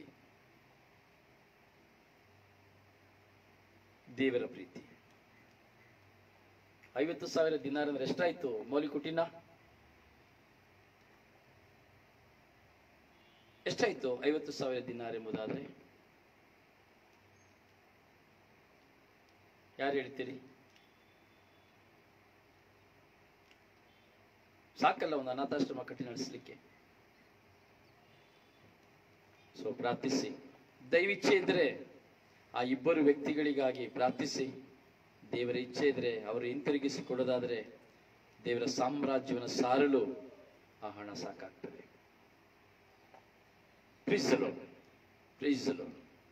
ಪ್ರಿಯರಿಗೆ ನಮ್ಮ ಹೃದಯದಲ್ಲಿ ಭಾವನೆಗಳು ಹೊರಬರುತ್ತದೆ ಎಂಬುದಾದ್ರೆ ಅದು ದೈವ ಪ್ರೀತಿಯಿಂದ ಮಾತ್ರ. ಒಳ್ಳೆಯದನ್ನ ಮಾಡಬೇಕು ಅಂತ ಬರ್ತದೆ ಎಂಬುದಾದ್ರೆ ಅದು ಒಳ್ಳೆಯದು ಮಾತ್ರ. ಒಬ್ಬರು ಕೇಳಿದ್ರು, ಬ್ರದರ್ ಅನೌನ್ಸ್ ಮಾಡಿದ್ರಲ್ಲ, ಯಾರಾದ್ರೂ ನಿಮಗೆ ಅನಾಥಾಶ್ರಮ ಕಟ್ಟಲಿಕ್ಕೆ ಅಂತ ಸಹಾಯ ಮಾಡ್ತೀನಿ ಅಂತ ಯಾರಾದ್ರೂ ಹೇಳಿದ್ರ ಬ್ರದರ್? ಜಾಗ ಯಾರಾದ್ರೂ ಕೊಡ್ತೇನೆ ಅಂತ ಹೇಳಿದ್ರ ಬ್ರದರ್? ನಾನು ಹೇಳಿದೆ, ಇಲ್ಲಪ್ಪ, ಯಾರು ಹೇಳಲಿಲ್ಲ, ಯಾರು ಕೊಡ್ಲಿಲ್ಲ. ಯಾಕೆ ಬ್ರದರ್? ಏನ್ ಮಾಡೋದು, ಕೊಡ್ಲಿಕ್ಕೆ ಮನಸ್ಸು ಬರ್ಬೇಕೆ?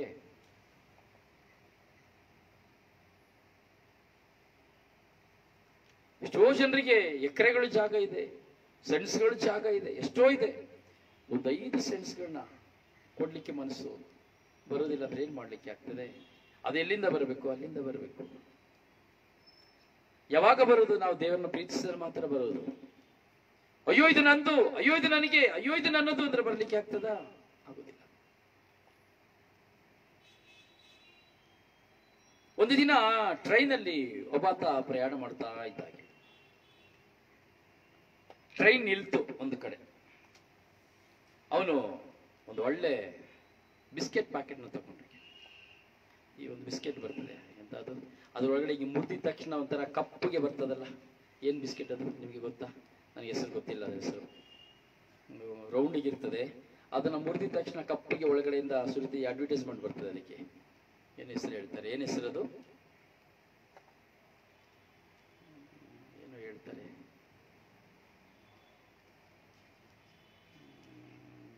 ಹೇಳಿ ಅಲ್ಲ, ದಯವಿಟ್ಟು ನೀವು ತಿನ್ಬೋದು ಆ ಬಿಸ್ಕೆಟ್ ನ ತಗೊಂಡೆ. ನಾನು ಒಂದು ಸಾರಿ ತಿಂದಿದ್ದೀನಿ ಅಷ್ಟೇ, ಚೆನ್ನಾಗಿದೆ, ರುಚಿ ಇದೆ. ಹಾಗೆ ಮುರಿದ ತಕ್ಷಣ ಒಳಗಡೆ ಕಪ್ಪಗೆ ಬರ್ತದೆ. ಏನು ಬಿಸ್ಕೆಟ್ ಹೆಸರು ಅದು? ಮಾತಾಡಿ ಅಲ್ಲಪ್ಪ, ಹೇಳಿ ಎಂತ, ಯಾವ ಬಿಸ್ಕೆಟ್ ಅಂತ ಹೇಳಿ. ನಿಮಗೆಲ್ಲ ಗೊತ್ತಿರ್ತದೆ. ಏನದು? ಪಾರ್ಕ್ ಲೈನ, ಪಾರ್ಕ, ಏನೋ ಏನೋ ಏನೋ ಹೆಸರು ಅಂತ ಕಾಣ್ತದೆ ಅದು. ಗೊತ್ತಿಲ್ಲ, ಹೆಸರು ಗೊತ್ತಿಲ್ಲ. ಓಕೆ, ನಾನು ಬರ್ತೇನೆ, ನೀವು ಹೇಳೋದಿಲ್ಲ ಅಂದ್ರೆ ಇನ್ನು ನಾನೇನ್ ಮಾಡ್ಲಿಕ್ಕೆ ಆಗ್ತದೆ. ಹಾಗೆ ಟ್ರೈನ್ ನಿಲ್ತು. ಟ್ರೈನ್ ನಿಂತಾಗ ಕಿಟಿಗೆ ಪಕ್ಕದಲ್ಲಿ ಒಂದು ಒಳ್ಳೆ ವ್ಯಕ್ತಿ ಕುತ್ಕೊಂಡಿದ್ರು. ಸರಿ, ಪಾಕೆಟ್ನ ತಗೊಂಡ್ರು, ಬಿಸ್ಕೆಟ್ ಪಾಕೆಟ್ ತಗೊಂಡ್ರು, ಕುತ್ಕೊಂಡ್ರು. ಟ್ರೈನ್ ಹೊರಡಬೇಕಾದ್ರೆ ಪಾಕೆಟ್ ಇತ್ತು, ಪಾಕೆಟ್ನ ಬಿಚ್ಚಿದ್ರು. ಕೆಳಗೆ ಇತ್ತು. ಒಂದು ಬಿಸ್ಕೆಟ್ನ ತೆಗೆದು ಬಾಯಿಗೆ ಹಾಕಿದ್ರು. ಹಾಕುವಾಗ ಪಕ್ಕದಲ್ಲಿ ಒಂದು ಮಗು, ಅದು ಸಹ ಕೈ ಹಾಕಿತ್ತು, ಒಂದು ಬಿಸ್ಕೆಟ್ಗೆ ಕೈ ಹಾಕಿತ್ತು. ಒಂದು ಬಿಸ್ಕೆಟ್ನ ಕೇಳ್ತಾ ಇದ್ದೀರಾ? ಇದ್ದೀರಾ? ಇಲ್ಲ, ಯಾರು ಇಲ್ವಾ? Praise the Lord. ಒಮ್ಮೆ ಎಲ್ಲರೂ ಪ್ರೈಸ್ ದಿ ಲಾರ್ಡ್ ಹೇಳಿ. Praise the Lord. Hallelujah, hallelujah, hallelujah, hallelujah, hallelujah, hallelujah. ಪ್ರಿಯರೇ, ನಾವು ಧ್ಯಾನಿಸ್ತಾ ಇರುವಂತಹ ವಾಕ್ಯ ಒಂದು ಯೋಹಾನನಿಗೆ ಬರೆದ ಪತ್ರ 3ನೇ ಅಧ್ಯಾಯ 23ನೇ ವಾಕ್ಯ. 3:23, 3:23. Praise the Lord. Hallelujah, hallelujah, hallelujah, hallelujah. ಪ್ರಿಯ, ಇದು ನಡೆದಂತ ಘಟನೆ. ಹೀಗೆ ಟ್ರೈನ್ ಮೂವ್ ಆಯ್ತು. ಹೋಗುವಾಗ ಮುಂದೆ ನಾನು ಕುತ್ಕೊಂಡಿದ್ದೇನೆ. ಹೀಗೆ ಮಗು ಒಂದು ಬಿಸ್ಕೆಟ್ಗೆ ಕೈ ಹಾಕಿತು. ಸುಮ್ಮನಾದ, ಪಕ್ಕದಲ್ಲಿ ಒಂದು ಸುಮ್ಮನಾದ. ಹಂಗ ಮನಸ್ಸಲ್ಲಿ ಬಾಯಲ್ಲಿ ಸ್ವಲ್ಪ ಗೊಯ್ಯ ಗೊಯ್ಯ ಅಂದ್ಕೊಂಡಾಗೆ. ಏನ್ ಅನ್ಸ್ಕೊಂಡಿರ್ಬೋದು? ಏನಿದೆ, ಹೀಗೆ ಕೈ ಹಾಕಿ ತಿಂತಾ ಇದೆಯಲ್ಲ ಮಗು ಅಂತ ಹೇಳಿ. ಮತ್ತೆ ಇನ್ನೊಂದು ಬಿಸ್ಕೆಟ್ ತಗೊಂಡು ಇನ್ನೊಂದು ಬಿಸ್ಕೆಟ್ ತಿನ್ಬೇಕಾದ್ರೆ ಮಗು ಇನ್ನೊಂದು ಬಿಸ್ಕೆಟ್ ತಗೊಳ್ತು.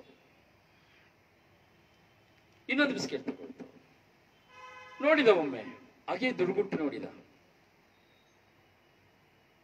ಮತ್ತೆ ತಿರ್ಗಾ ಇನ್ನೊಂದು ಬಿಸ್ಕೆಟ್ ತಗೊಂಡು ಅವನು ತಿಂದ.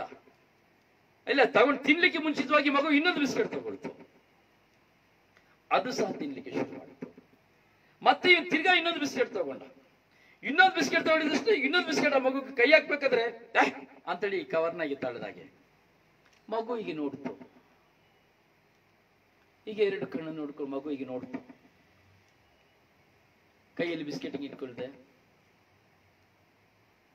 ಅಂತ ನೋಡ್ತು ಮಗು. ನನ್ನ ನೋಡ್ತಾ ಇದ್ದೀರಾ ಅಂತ ಗೊತ್ತಿಲ್ಲ ನನಗೆ. ಕೊನೆಗೆ ಅವನು ಸ್ವಲ್ಪ ಕೋಪದಲ್ಲಿ ಆ ಮಗುನ ನೋಡಿದಾಗೆ ಮಗು ನಗಾಡ್ತು. ದೊಡ್ಡ ಬಿಸ್ಕೆಟ್, ಇಷ್ಟು ದೊಡ್ಡ ಪ್ಯಾಕೆಟ್. ಹೇಳಿಲ್ಲ, ಯಾರು ಬಿಸ್ಕೆಟ್ ಹೆಸರು ಹೇಳಲೇ ಇಲ್ಲ. ಹಾಗೆ ಮಗು ಇನ್ನೊಂದು ಬಿಸ್ಕೆಟ್ ತಗೊಳ್ತು. ಇವನಿಗೆ ಸಿಟ್ಟು ತಡೀಲಿಕ್ಕಾಗಲಿಲ್ಲ.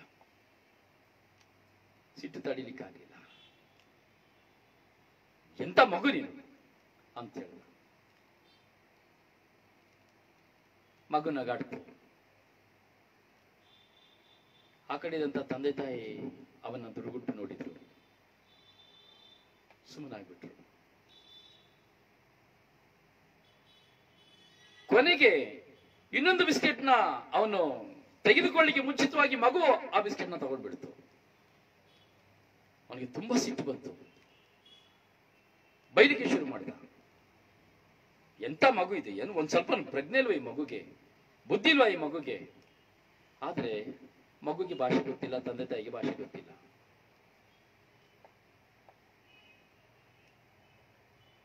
ಕೊನೆಗೆ ಒಂದು ರೈಲ್ವೆ ಸ್ಟೇಷನ್ ಬಂತು. ಈ ಮಗು ಆ ವ್ಯಕ್ತಿಯನ್ನ ನೋಡ್ತು. ಬಾಯ್ ಅಂತೇಳಿ ಈಗ ಕೈಯೆಲ್ಲ ಆಡಿಸ್ತು. ಅವನ ಮುಖ ತಿರುಗಿಸಿ ಕುತ್ಕೊಂಡ. ಕೊನೆಗೆ ಮಗು ಆ ತಂದೆ ತಾಯಿ ಟ್ರೈನ್ ಇಳಿದು ಹೋಗ್ಬಿಟ್ರು. ಟ್ರೈನ್ ಮೂವ್ ಆಯಿತು. ಟ್ರೈನ್ ಮೂವ್ ಆಗಬೇಕಾದ್ರೆ ನಾವು ಕುತ್ಕೊಂಡಿದ್ದೇವೆ. ಸ್ವಲ್ಪ ಹೊತ್ತಾಯ್ತು, ಇನ್ನೊಂದು ಸ್ಟೇಷನ್ ಬಂತು. ಅವನಿಗೆ ಬಿಸ್ಕೆಟ್ ತಿಂದು ನೀರು ದಾಹ ಆಯ್ತು. ನೀರಿರ್ಲಿಲ್ಲ. ಓಡಿ ಹೋಗಿ ಕೆಳಗೆ ಇಳಿದು ಒಂದು ಬಾಳೆಹಣ್ಣು ಹಾಗೂ ಒಂದು ಬಿಸ್ಕೆಟ್ ಅನ್ನ ಇನ್ನೊಂದು ಬಿಸ್ಕೆಟ್ ಅನ್ನ ತೆಗೆದುಕೊಂಡು ಬಂದ. ಕೈಯಲ್ಲಿ ಎರಡು ಬೇರೆ ತಿಂಡಿಯನ್ನ ತೆಗೆದುಕೊಂಡು ಬಂದ. ಟ್ರೈನಲ್ಲಿ ಬಂದು ಕುತ್ತುಕೊಂಡ. ನೀರನ್ನು ಕುಡಿದು ಕೆಳಗೆ ಬಾಟಲ್ನ ಇಟ್ಟು ತನ್ನ ಬ್ಯಾಗನ್ನ ಎಳೆದು ತನ್ನ ಬ್ಯಾಗನ್ನ ಎಳೆಯುವಾಗ ಸೈಡಲ್ಲಿ ಇತ್ತು ಅವನ ಬ್ಯಾಗು. ಅವನ ಬ್ಯಾಗನ್ನ ಎಳಿತಾನೆ. ಎಳೆದು ಆ ನೀರಿನ ಬಾಟಲ್ನ ಅದರಲ್ಲಿ ಸಿಕ್ಕಿಸ್ಲಿಕ್ಕೆ ಹೋಗಬೇಕಾದ್ರೆ ಇವನು ತೆಗೆದುಕೊಂಡು ಬಂದಂತ ಬಿಸ್ಕೆಟ್ ಪ್ಯಾಕೆಟ್ ಆ ನೀರು ಹಾಕುವಂತ ಬ್ಯಾಗಿನಲ್ಲಿ ಸಿಕ್ಕಿಸಿದ್ದಾನೆ. ಅವನು ತೆಗೆದುಕೊಂಡು ಬಂದ ಇಷ್ಟು ದೊಡ್ಡ ಬಿಸ್ಕೆಟ್ ಅವನು ನೀರು ಇಡುವಂತಹ ಆ ಚೀಲದಲ್ಲಿ ಇಟ್ಟಿದ್ದಾನೆ. ಅಷ್ಟರವರೆಗೂ ಅವನು ತಿಂದಿದ್ದು ಆ ಮಗುವಿನ ಬಿಸ್ಕೆಟ್. ಆ ಮಗುವಿನ ತಂದೆ ತಾಯಿ ತೆಗೆದುಕೊಂಡು ಬಂದು ಮಗುವಿಗೆ ಕೊಟ್ಟಂತ ಬಿಸ್ಕೆಟ್. ತಾನು ತಂದ ಬಿಸ್ಕೆಟ್ ಅವನ ಬ್ಯಾಗಿನಲ್ಲಿಯೇ ಇದೆ. ಪ್ರಿಯರೇ, ಅದನ್ನು ನೋಡುವಾಗ ಅವನ ಆ ಹೋರಾಟ, ಅವನ ಟೆನ್ಷನ್ ಅಷ್ಟಿಷ್ಟು ಅಂತ ಹೇಳಲಿಕ್ಕೆ ಆಗ್ಲಿಲ್ಲ. ಅವನು ತುಂಬಾ ಡಿಪ್ರೆಸ್ ಆಗಿ ಹೋದ.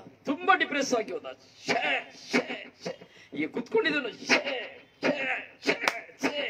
ಈಗ ಹೊಡ್ಕೊಳ್ಳಿಕ್ಕೆ ಶುರು ಮಾಡ್ದ. ಅವನು ತಿಂದದ್ದು ಆ ಬಿಸ್ಕೆಟ್, ಮಗುವಿನ ಬಿಸ್ಕೆಟ್. ಮಗು ನಗಾಡ್ತಾ, ಅವನು ತಗೊಂಡು ತಿನ್ಬೇಕಾದ್ರೆ ಮಗು ನಗಾಡ್ತಾ ಇತ್ತು. ಆದ್ರೆ ಮಗುವಿನ ಬಿಸ್ಕೆಟ್ ತಿಂತಾ ಇರುವಂತ ಅವನು ಮಗುವಿನ ಕೋಪ ಮಾಡ್ಕೊಳ್ತಾ ಇದ್ದ.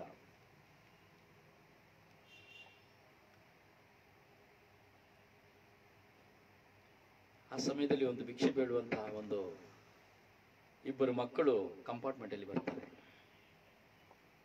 ಹೀಗೆ ಯೋಚನೆ ಮಾಡಿ ಅವನು ಛೇ ಅಂತ ಹೇಳ್ತಾ ಇದ್ದವನು ಆ ಕೊಂಡು ಬಂದಂತಹ ತಿಂಡಿಗಳನ್ನ, ಆ ಕೈಯಲ್ಲಿರುವಂತಹ ಬಿಸ್ಕೆಟ್ ಅನ್ನ ಎಲ್ಲವನ್ನ ಆ ಮಕ್ಕಳ ಕರೆದು ಮಕ್ಕಳ ಕೈಲಿ ಕೊಟ್ಬಿಟ್ಟು ನೀವು ತಿನ್ನಿ ಅಂತ ಎಲ್ಲ ಕೊಟ್ಬಿಟ್ಟ.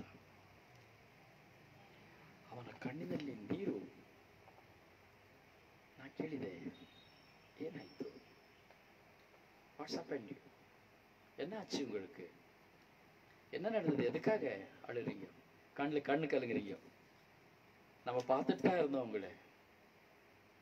அந்த குழந்தையோட பிஸ்கெட் நமக்கு நல்லா தெரியும், ஆனா நமக்கு சொல்ல முடியாது. உங்களுக்கு நம்ம சொல்ல முடியாது.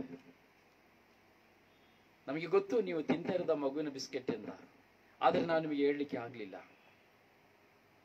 ಅವಾಗ ಅವ್ರು ಹೇಳ್ತಾರೆ, ಎಂತ ತಪ್ಪು ಮಾಡಿಬಿಟ್ಟೆ ನಾನು.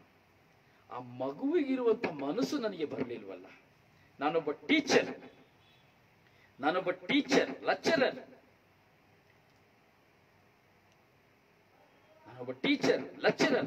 ಅದರಲ್ಲೂ ನಾನೊಬ್ಬ ಕ್ರೈಸ್ತ. ಒಂದು ಮಗುಗೆ ಇರುವಂತ ಸ್ವಭಾವ ನನಗೆ ಇಲ್ಲದಾಗಿ ಹೋಯ್ತಲ್ಲ. ಎಂತ ನೀಚ ಕೆಲಸ ನಾನು ಮಾಡಿಬಿಟ್ಟೆ, ಎಂತ ತಪ್ಪು ಕೆಲಸ ಮಾಡಿಬಿಟ್ಟೆ. ನಾನು ತಂದಂತಹ ಬಿಸ್ಕೆಟ್ ಅನ್ನ ಇಟ್ಟುಕೊಂಡು ಆ ಮಗುವಿನ ಬಿಸ್ಕೆಟ್ ಅನ್ನ ತಿಂದು ಆ ಮಗುವಿನ ಮೇಲೆ ನಾನು ಸಿಟ್ಟು ಮಾಡಿಬಿಟ್ನಲ್ಲ. ಅಯ್ಯೋ, ಆ ಮಗು ಇದ್ರೆ ನನ್ನ ಮಗುವಿನ ಕಾಲು ಹಿಡಿದುಕೊಂಡು ನಾನು ಕ್ಷಮೆ ಕೇಳ್ತಾ ಇದ್ದೆ.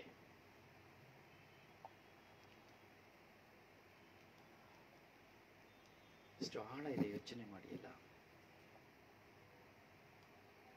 ಪ್ರೀತಿ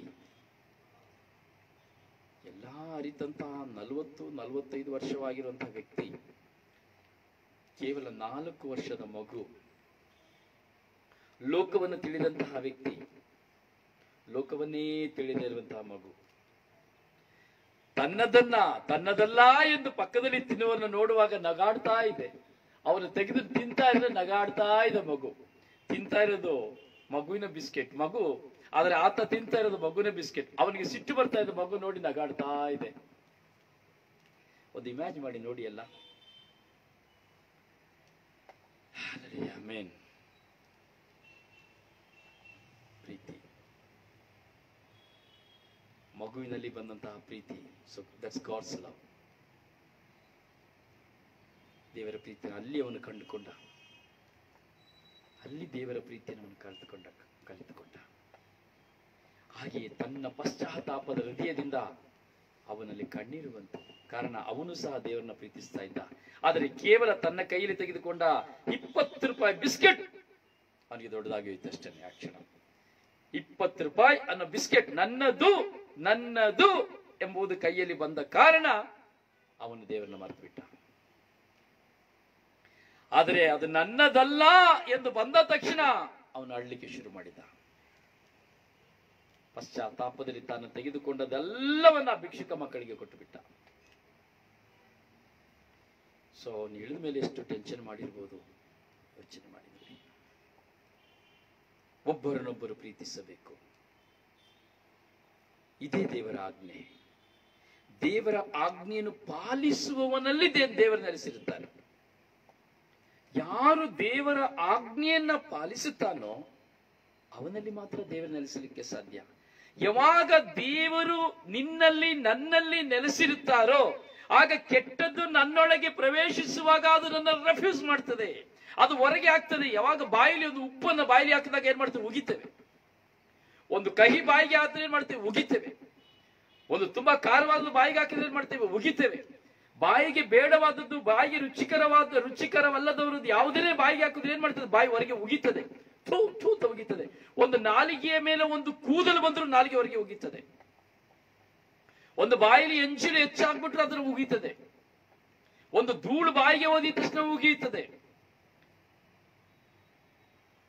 ಬಾಯಿಯೊಳಗೆ ಬೇಡವಾದದ್ದು ಹೋದಾಗಲ್ಲ ಅದು ಉಗಿಯುತ್ತದೆ.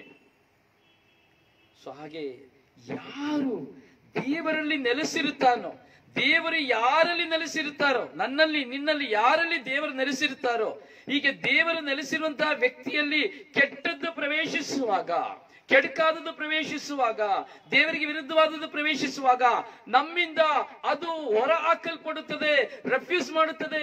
ದೇಹ ರೆಫ್ಯೂಸ್ ಮಾಡುತ್ತದೆ, ಮನಸ್ಸು ರೆಫ್ಯೂಸ್ ಮಾಡುತ್ತದೆ, ಕಣ್ಣು ರೆಫ್ಯೂಸ್ ಮಾಡುತ್ತದೆ. ಅಯ್ಯೋ ನನಗಿದು ಬೇಡ, ಅಯ್ಯೋ ಇದು ನನಗೆ ಬೇಡ, ಇದು ನನಗೆ ಬೇಡ.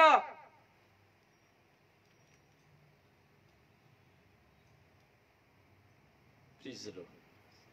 Say everybody, praise the Lord. Praise the Lord. Praise the Lord.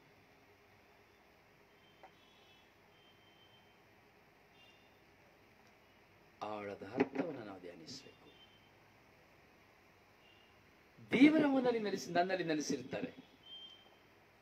ಯಾವಾಗ ದೇವರು ನನ್ನಲ್ಲಿ ನೆಲೆಸಿರುತ್ತಾರೋ, ಯಾವಾಗ ದೇವರು ನಿನ್ನಲ್ಲಿ ನೆಲೆಸಿರುತ್ತಾರೋ, ದೇವರಿಗೆ ವಿರುದ್ಧವಾದದ್ದು ಯಾವುದು ನಿನ್ನೊಳಗೆ ನನ್ನೊಳಗೆ ಹೋದರೆ ಅದು ಹೊರಗೆ ಬರುತ್ತದೆ. That is refused.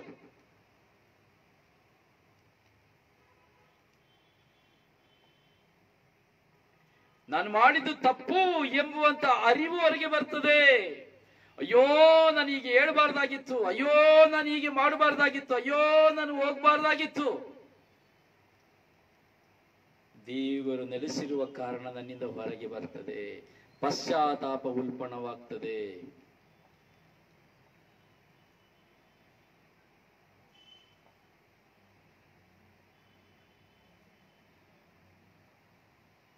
ಇದು ಹೇಗೆ? ಇದಕ್ಕೆ ಕಾರಣವೇನು?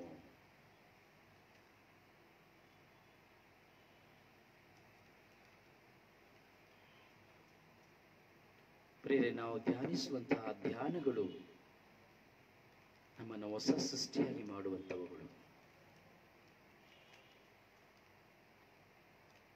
ಪುಟ್ಟ ಮಂದಿಯಾಗಿ ನಾವು ಧ್ಯಾನಿಸ್ತಾ ಇದ್ದೇವೆ. ಸಾವಿರಾರು ಜನರಲ್ಲ, ಲಕ್ಷಾಂತರ ಜನರಲ್ಲ, ಪುಟ್ಟ ಮಂದಿಯಾಗಿ ಧ್ಯಾನಿಸ್ತಾ ಇದ್ದೇವೆ. ಕಾರಣ, ನೀವು ದೇವರನ್ನ ಪ್ರೀತಿಸ್ತಾ ಇದ್ದೀರಿ, ನಾವು ದೇವರನ್ನ ಪ್ರೀತಿಸ್ತಾ ಇದ್ದೇವೆ.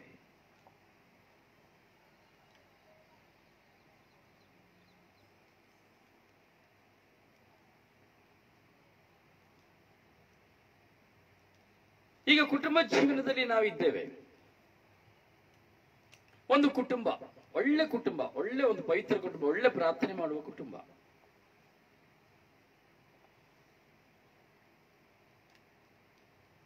ಹೆಂಡತಿ ಪ್ರಾರ್ಥನೆ ಮಾಡ್ತಾಳೆ, ಗಂಡನು ಪ್ರಾರ್ಥನೆ ಮಾಡ್ತಾಳೆ.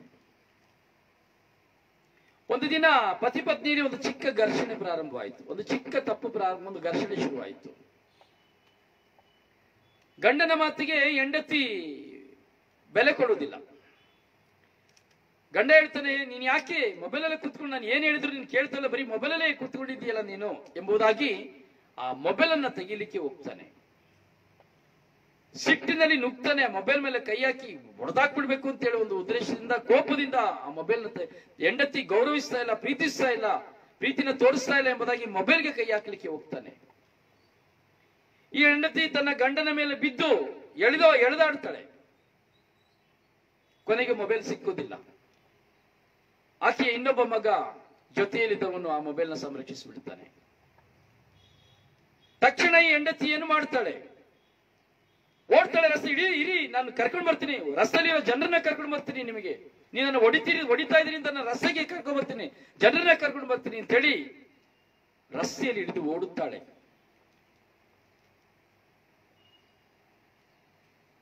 ರಸ್ತೆಯಲ್ಲಿರುವವರನ್ನ ಕರೆದುಕೊಂಡು ಬರುವುದಕ್ಕಾಗಿ, ಬೀದಿಯಲ್ಲಿರುವಂತಹ ಬಂಧುಗಳನ್ನ ಕರೆದುಕೊಂಡು ಬರಲಿಕ್ಕಾಗಿ. ಇಂತಹ ಸಂದರ್ಭಗಳು, ಇಂತಹ ಒಂದು ಸನ್ನಿವೇಶಗಳು ನಿಮ್ಮ ಕುಟುಂಬಗಳಲ್ಲಿ, ಪರಿಸರದಲ್ಲಿ ನೋಡ್ಬೋದೋ ಇಲ್ವೋ ಗೊತ್ತಿಲ್ಲ ನನಗೆ. ಹೋಗಿ ಹೇಳ್ತಾಳೆ, ನನ್ನ ಗಂಡ ಹೊಡಿತಾ ಇದ್ದಾನೆ, ನನ್ನ ಗಂಡ ಹೊಡಿತಾ ಇದ್ದಾನೆ. ಕಾರಣ, ತನ್ನ ಗಂಡನನ್ನ ತನ್ನ ಗುಲಾಮಗಿರಿಯಲ್ಲಿ ಇಟ್ಟುಕೊಳ್ಳುವುದಕ್ಕಾಗಿ.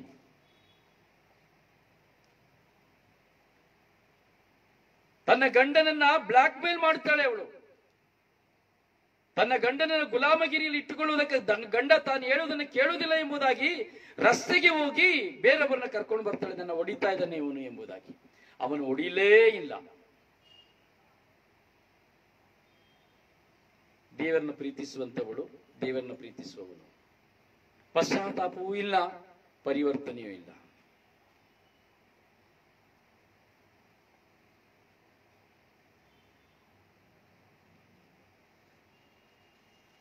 ಇನ್ನೊಂದು ದಿನದಲ್ಲಿ ನಾವು ನೋಡ್ತೇವೆ, ಒಂದು ಕುಟುಂಬ, ಗಂಡ ಹೆಂಡತಿ ಪಕ್ಕದಲ್ಲಿ ಹಾಸಿಗೆಯಲ್ಲಿ ಇರ್ತಾರೆ.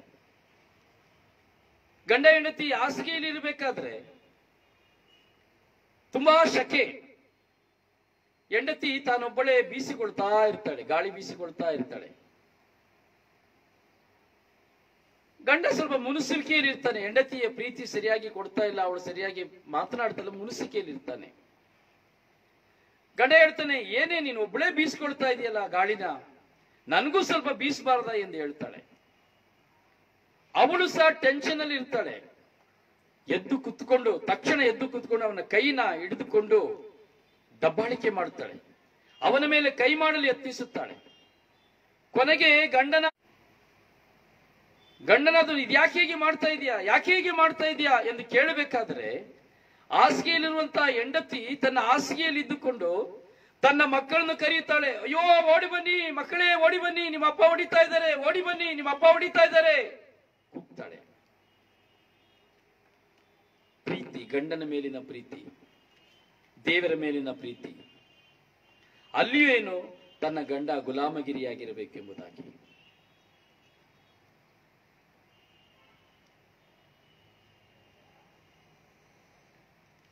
ದೇವರ ಮುಂದೆ ಪ್ರಮಾಣ ಮಾಡಿ ಸ್ವೀಕರಿಸಿದಂತ ಆಕೆ ತನ್ನ ಜೀವನದಲ್ಲಿ ತನ್ನ ಪಾತ್ರವನ್ನು ಮರೆಯುತ್ತಾಳೆ. ಕುಟುಂಬ ಜೀವನದಲ್ಲಿ ಹೀಗೆ ನಾವು ನೋಡ್ತೇವೆ, ಪತಿಯಾದವನು ತನ್ನ ಪತ್ನಿಯ ಮೇಲೆ ಸೇಡನ್ನು ಇಟ್ಟು ಎಷ್ಟೋ ವಿಧದಲ್ಲಿ ಹೋರಾಟವನ್ನು ತರುವುದನ್ನು ನಾವು ನೋಡ್ತೇವೆ. ಹೀಗೆ ಪತ್ನಿಯಾದವರು ಸಹ ಹೋರಾಟವನ್ನು ತರುವುದನ್ನು ನೋಡ್ತೇವೆ. ಕಾರಣ ಏನು? ಪ್ರೀತಿ ಇಲ್ಲ, ಅಂದ್ರೆ ದೇವರ ಆತ್ಮ ನಮ್ಮಲ್ಲಿಲ್ಲ, ದೇವರು ನನ್ನಲ್ಲಿ ನೆಲೆಸಿಲ್ಲ. ದೇವರು ನಮ್ಮಲ್ಲಿ ನೆಲೆಸದ ಕಾರಣ ನಾವೇನ್ ಮಾಡ್ತೇವೆ? ಗಂಡನಿಗೆ ವಿರುದ್ಧವಾಗಿ ಆಕ್ರೋಶ, ಏನಾದ್ರೂ ಮಾಡಿ ಅವನ ನಾಶ ಮಾಡಬೇಕು. ಹೆಂಡತಿಗೆ ವಿರುದ್ಧವಾಗಿ ಆಕ್ರೋಶ, ಏನಾದ್ರೂ ಮಾಡಿ ಅವನು ಏನಾದ್ರೂ ಮಾಡಬೇಕು.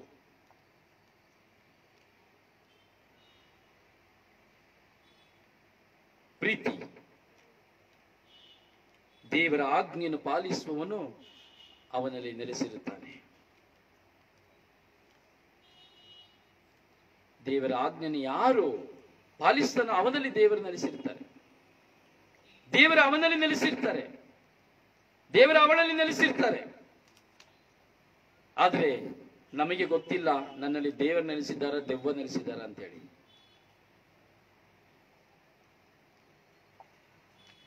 ಇನ್ನೊಂದು ಕಡೆ ನೋಡ್ತೇವೆ, ಪತಿ ಪತ್ನಿ ತುಂಬಾ ಒಳ್ಳೆಯತನದಲ್ಲಿ ಜೀವನ ಮಾಡಿದವರು, ಅಲ್ಲಿಯೂ ಸಹ ಪತಿ ಪತ್ನಿ ಸಾಮರಸ್ಯದಲ್ಲಿ, ಪತಿ ಗುಲಾಮನಾಗಲಿಲ್ಲ, ತಾನು ಹೇಳಿದನ್ನ ಕೇಳಲಿಲ್ಲ ಎಂಬುದಕ್ಕಾಗಿ ತನ್ನ ಪತಿಯನ್ನ ಊರಿನಲ್ಲಿಯೂ ಬೀದಿಯಲ್ಲಿಯೂ ರಸ್ತೆಯಲ್ಲಿಯೂ ಎಲ್ಲೆಡೆ ತನ್ನ ಪತಿಯನ್ನು ಅವಮಾನಗೊಳಿಸುವಂತಹ ಪತ್ನಿ. ಹಾಗೆ ರಸ್ತೆಯಲ್ಲಿ ಸಿಕ್ಕಿದಾಗೆ ಒಡೆಯುವಂತಹ ಗಂಡ, ರಸ್ತೆಯಲ್ಲಿ ತನ್ನ ಹೆಂಡತಿಯನ್ನು ಚೀಮಾರಿ ಮಾಡಿ ಮಾನ ಕಳೆಯುವಂತಹ ಗಂಡ, ಕ್ರೂರತನದ ವರ್ತನೆ. ಏನು ಕಾರಣ? ದೇವರು ಅವರಲ್ಲಿ ನೆಲೆಸಿಲ್ಲ. ಪ್ರೀತಿ ಕೇವಲ ಪ್ರೀತಿ, ಸ್ವಾರ್ಥದ ಪ್ರೀತಿ. ಪ್ರಾರಂಭದಲ್ಲಿ ನಾವು ಧ್ಯಾನಿಸಿದೆವು, ವಸ್ತುಗಳು ವಸ್ತುಗಳು, ಈ ಲೋಕದ ವಸ್ತುಗಳನ್ನು ಮಾತ್ರ ಪ್ರೀತಿಸುತ್ತೇವೆ, ದೇವರನ್ನ ಪ್ರೀತಿಸೋದಿಲ್ಲ. ಹಾಗೆ ಇವತ್ತು ಮನುಷ್ಯ ದೇಹವನ್ನು ಮಾತ್ರ ಪ್ರೀತಿಸ್ತಾನೆ, ಹೆಂಡತಿಯನ್ನು ಪ್ರೀತಿಸೋದಿಲ್ಲ, ಗಂಡನನ್ನ ಪ್ರೀತಿಸೋದಿಲ್ಲ, ದೇಹವನ್ನು ಮಾತ್ರ, ಅಥವಾ ತನ್ನ ಸ್ವಾರ್ಥಕ್ಕಾಗಿ ಮಾತ್ರ, ತನ್ನ ಅವಶ್ಯಕತೆಗಾಗಿ ಮಾತ್ರ.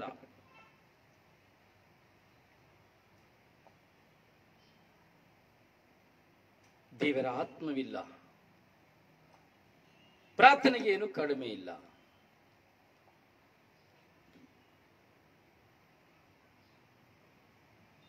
ಆದರೆ ನಿನ್ನಲ್ಲಿ ದೇವರು ನೆಲೆಸಿರುತ್ತಾರೆ ಎಂಬುದಾದರೆ, ನನ್ನಲ್ಲಿ ದೇವರು ನೆಲೆಸಿರುತ್ತಾರೆ ಅಂದರೆ ಅಲ್ಲಿ ಪಶ್ಚಾತ್ತಾಪವೂ ಇರುತ್ತದೆ, ಪರಿವರ್ತನೆ ಇರುತ್ತದೆ. ಅದರಿಂದ ನೋಡಿ, ಕಾಲಗಳು ವರ್ಷಗಳಾದ್ರೆ ಹೆಂಡತಿ ಗಂಡನ ಹತ್ರ ಮಾತಾಡೋದಿಲ್ಲ, ಡಿವೋರ್ಸ್ ಬರೆದು ಬಿಡ್ತಾಳೆ. ನನಗೆ ಈ ಗಂಡ ಬೇಡ, ಇವನ್ ನನಗೆ ಬೇಡ,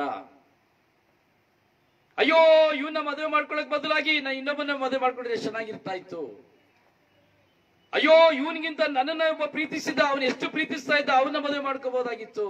ಈ ಕಡೆ ಗಂಡ ಹೇಳ್ತಾನೆ, ಈ ಕಡೆ ಹೆಂಡತಿ ಹೇಳ್ತಾನೆ. ಮದುವೆ ಆಗಿ ಆದ್ಮೇಲೆ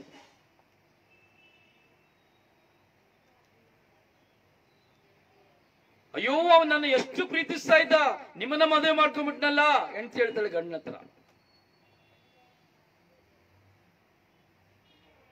ಹಾಗೆ ಗಂಡ ಹೇಳ್ತಾನೆ, ಅಯ್ಯೋ ನಾನು ಎಂತ ಪ್ರೀತಿಸ್ತಾ ಇದ್ದೆ, ನಾನು ನಿನ್ನ ಮದುವೆ ಮಾಡ್ಕೊಂಡ್ಬಿಟ್ನಲ್ಲ. ಇದರ ಮಧ್ಯದಲ್ಲಿ ಮಕ್ಕಳ ಗೊಡುವೆ ಏನು? ಮಕ್ಕಳ ಪಾತ್ರವೇನು? ಮಕ್ಕಳು ಈ ಕಡೆನೂ ಇಲ್ಲ, ಆ ಕಡೆನೂ ಇಲ್ಲ. ಕೆಲವು ಸಾರಿ ಕುಟುಂಬದಲ್ಲಿ ಆ ಪತಿ ಪತ್ನಿಯರ ಮಧ್ಯದಲ್ಲಿ ಇಲ್ಲ, ಹೆಂಡತಿ ತನ್ನ ಮಕ್ಕಳನ್ನ ಸ್ವಂತವಾಗಿಸ್ಕೊಳ್ತಾಳೆ, ತನ್ನ ಕಡೆ ತಂದೆಯ ಬಗ್ಗೆ ಬಳಿ ಹೇಳಿ. ಯಾಕೆಂದ್ರೆ ಊಟ ಹಾಕೋದು ಹೆಂಡತಿನಲ್ಲ, ತಾಯಿ ಅಲ್ವಾ. ಅದರಿಂದ ಮಕ್ಕಳು ತಾಯಿ ಹೇಳೋದನ್ನ ಕೇಳಿಬಿಡ್ತಾರೆ, ಕೊಡುವಂತ ಊಟ ಕೊಡುವ ತಂದೆನ ಬಿಟ್ಟು ಬಿಡ್ತಾರೆ. ಇಲ್ಲ, ಕೆಲವು ತಂದೆಯರು ತನ್ನ ಮಕ್ಕಳನ್ನ ತನ್ನಡೆಗೆ ಎಳಿಸ್ಕೊಂಡು ಬಿಡ್ತಾರೆ. ಇವೆಲ್ಲವೂ ಏನು ಕಾರಣ? ಕೌಟುಂಬಿಕವಾಗಿ, ಪ್ರಾಪಂಚಿಕವಾಗಿ, ವೈಯಕ್ತಿಕವಾಗಿ ದೇವರ ಆತ್ಮರು ನನ್ನಲ್ಲಿ ಇಲ್ಲ ಅಂದರೆ ನಾನು ದೇವರನ್ನ ಪ್ರೀತಿಸ್ತಾ ಇಲ್ಲ. ಅದರಿಂದ ನಾನು ಮಾಡಿದ ಯಾವುದೂ ತಪ್ಪು ಅಂತ ನನಗೆ ಹೇಳೋದಿಲ್ಲ. ನಾನು ಮಾಡಿದ ಯಾವುದೂ ತಪ್ಪಿಲ್ಲ ಎಂಬುದಾಗಿ ನಾನು ವಾದಿಸ್ತೇನೆ. ಕಾರಣ ನಾನು ದೇವರನ್ನ ಪ್ರೀತಿಸ್ತಾ ಇಲ್ಲ, ದೇವರ ಆತ್ಮ ನನ್ನಲ್ಲಿಲ್ಲ. ದೇವರ ಆತ್ಮ ನನ್ನಲ್ಲಿದ್ರೆ ಅಯ್ಯೋ ನಾನು ಮಾಡಿದ ಎಷ್ಟು ತಪ್ಪು, ಅಯ್ಯೋ ನಾನು ಮಾಡಿದಂತ ದ್ರೋಹ ಎಷ್ಟು ಕೆಟ್ಟದ್ದು, ಅಯ್ಯೋ ನನ್ನ ಪತಿಯನ್ನ, ನನ್ನ ಗಂಡನನ್ನ ನಾನು ಹೀಗೆಲ್ಲ ಮಾಡಿದ್ನಲ್ಲ, ಅಯ್ಯೋ ನನ್ನ ಹೆಂಡತಿಯನ್ನ ನಾನು ಹೀಗೆಲ್ಲ ಮಾಡಿದ್ನಲ್ಲ, ಅಯ್ಯೋ ನಾನು ಎಂತ ಕ್ರೂರಿಯಾದೆ ಎಂಬಂತ ಪಶ್ಚಾತ್ತಾಪ ಉಲ್ಪಣವಾಗ್ತದೆ. ಪರಿವರ್ತನೆಗೆ ತನ್ನ ಜೀವನ ಬದಲಾವಣೆ ಆಗ್ತದೆ. ಕಾರಣ ದೇವರು ನೆಲೆಸಿರುವಾಗ ನನ್ನಲ್ಲಿಯೂ ನಿಮ್ಮಲ್ಲಿಯೂ ಪರಿವರ್ತನೆ ಬರುತ್ತದೆ. ದೇವರು ನಮ್ಮಲ್ಲಿ ನೆಲೆಸಿರುವಾಗ ನಾನು ಹೊಸ ಮನುಷ್ಯನಾಗಿ ಬಾಳುತ್ತೇನೆ, ಹೊಸ ಮನುಷ್ಯರಾಗಿ ಬಾಳುತ್ತೇನೆ. ಪ್ರಿಯಾದ್ರಿಂದ ಧ್ಯಾನಿಸುವ ಕೇವಲ ಪ್ರೀತಿಸುವುದಲ್ಲ, ಪ್ರೀತಿಯಲ್ಲಿ ಅಡಕವಾಗಿರುವಂಥದ್ದು ಮಹತ್ತರವಾದದ್ದು.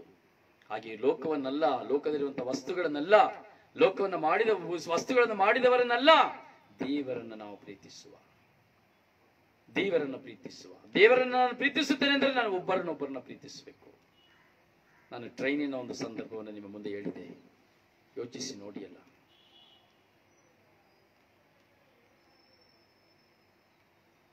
ನಾವು ಆಳವಾಗಿ ಧ್ಯಾನಿಸಬೇಕು. ನನ್ನ ಹಣ, ಹೆಂಡತಿ ಹೇಳ್ತಾಳೆ ನಾನು ನನ್ನ ಮನೆಯಿಂದ ಇಷ್ಟು ತಂದೆ ಬಂಗಾರ, ಇಷ್ಟು ತಂದೆ ಹಣ, ಇಲ್ಲಿ ಹೇಳ್ತಾನೆ ಇದು ನನ್ನದು. ಬರೀ ಯುದ್ಧವೇ, ಲಿಸ್ಟ್ಗಳೇ. ಯಾವುದು ಪ್ರೀತಿ ಕೊಡುತ್ತದೆ? ಹೆಂಡತಿಯಾದ ನಿನ್ನ ಮನೆಯಿಂದ ತಂದ ಹಣ ನಿನಗೆ ಸಂತೋಷನ ಕೊಡ್ತದ? ಅಥವಾ ನಿನ್ನ ಮನೆಯಿಂದ ತಂದಂತ ಬಂಗಾರ ನಿನಗೆ ಸಂತೋಷನ ಕೊಡ್ತದ? ಅಥವಾ ಹೆಂಡತಿ ಮನೆಯಿಂದ ನೀನು ತೆಗೆದುಕೊಳ್ಳುವಂತಹ ವರದಕ್ಷಿಣೆ ನಿನಗೆ ಸಂತೋಷನ ತರ್ತದ? ಇಲ್ಲ ನಿನ್ನ ಕೈಯಲ್ಲಿರುವಂತಹ ಬ್ಯಾಲೆನ್ಸ್ ನಿನಗೆ ಸಂತೋಷನ ತರ್ತದ? ಯಾವ ಗಂಡನಿಗೂ, ಯಾವ ಹೆಂಡತಿಗೂ, ಯಾವ ಪುರುಷನಿಗೂ, ಸ್ತ್ರೀಯರಿಗೂ ತಂದಂಥದ್ದು ಯಾವುದು ಸಂತೋಷವನ್ನು ಕೊಡುವುದಿಲ್ಲ. ನಮ್ಮೊಳಗಿಂದ ಹೊರಬರುವಂತಹ ಪವಿತ್ರವಾದ ಪ್ರೀತಿಯೇ ನಮಗೆ ಸಂತೋಷವನ್ನು ಕೊಡುವಂಥದ್ದು, ಆನಂದವನ್ನು ಕೊಡುವಂಥದ್ದು. ಹಾಗಂದ ಪ್ರಿಯರೇ, ಆಲಿಸುವ, ಧ್ಯಾನಿಸುವ, ಪ್ರಾರ್ಥಿಸುವ, ಪರಿವರ್ತನೆ ಹೊಂದುವ, ಒಬ್ಬರನ್ನೊಬ್ಬರು ಪ್ರೀತಿಸುವ, ನಮ್ಮನ್ನು ನಾವು ಪರಿವರ್ತಿಸಿಕೊಳ್ಳುವ. ದೇವರು ನಿಮ್ಮನ್ನು ಆಶೀರ್ವದಿಸಲಿ. ನಿಮಗಾಗಿ ಪ್ರಾರ್ಥಿಸುವ ನಿಮ್ಮ ಸೇವಕ ಬ್ರದರ್ ರೊಜಾರಿಯೋ ಪಾಂಡವಪುರ. ಪ್ರೀತಿಸಲು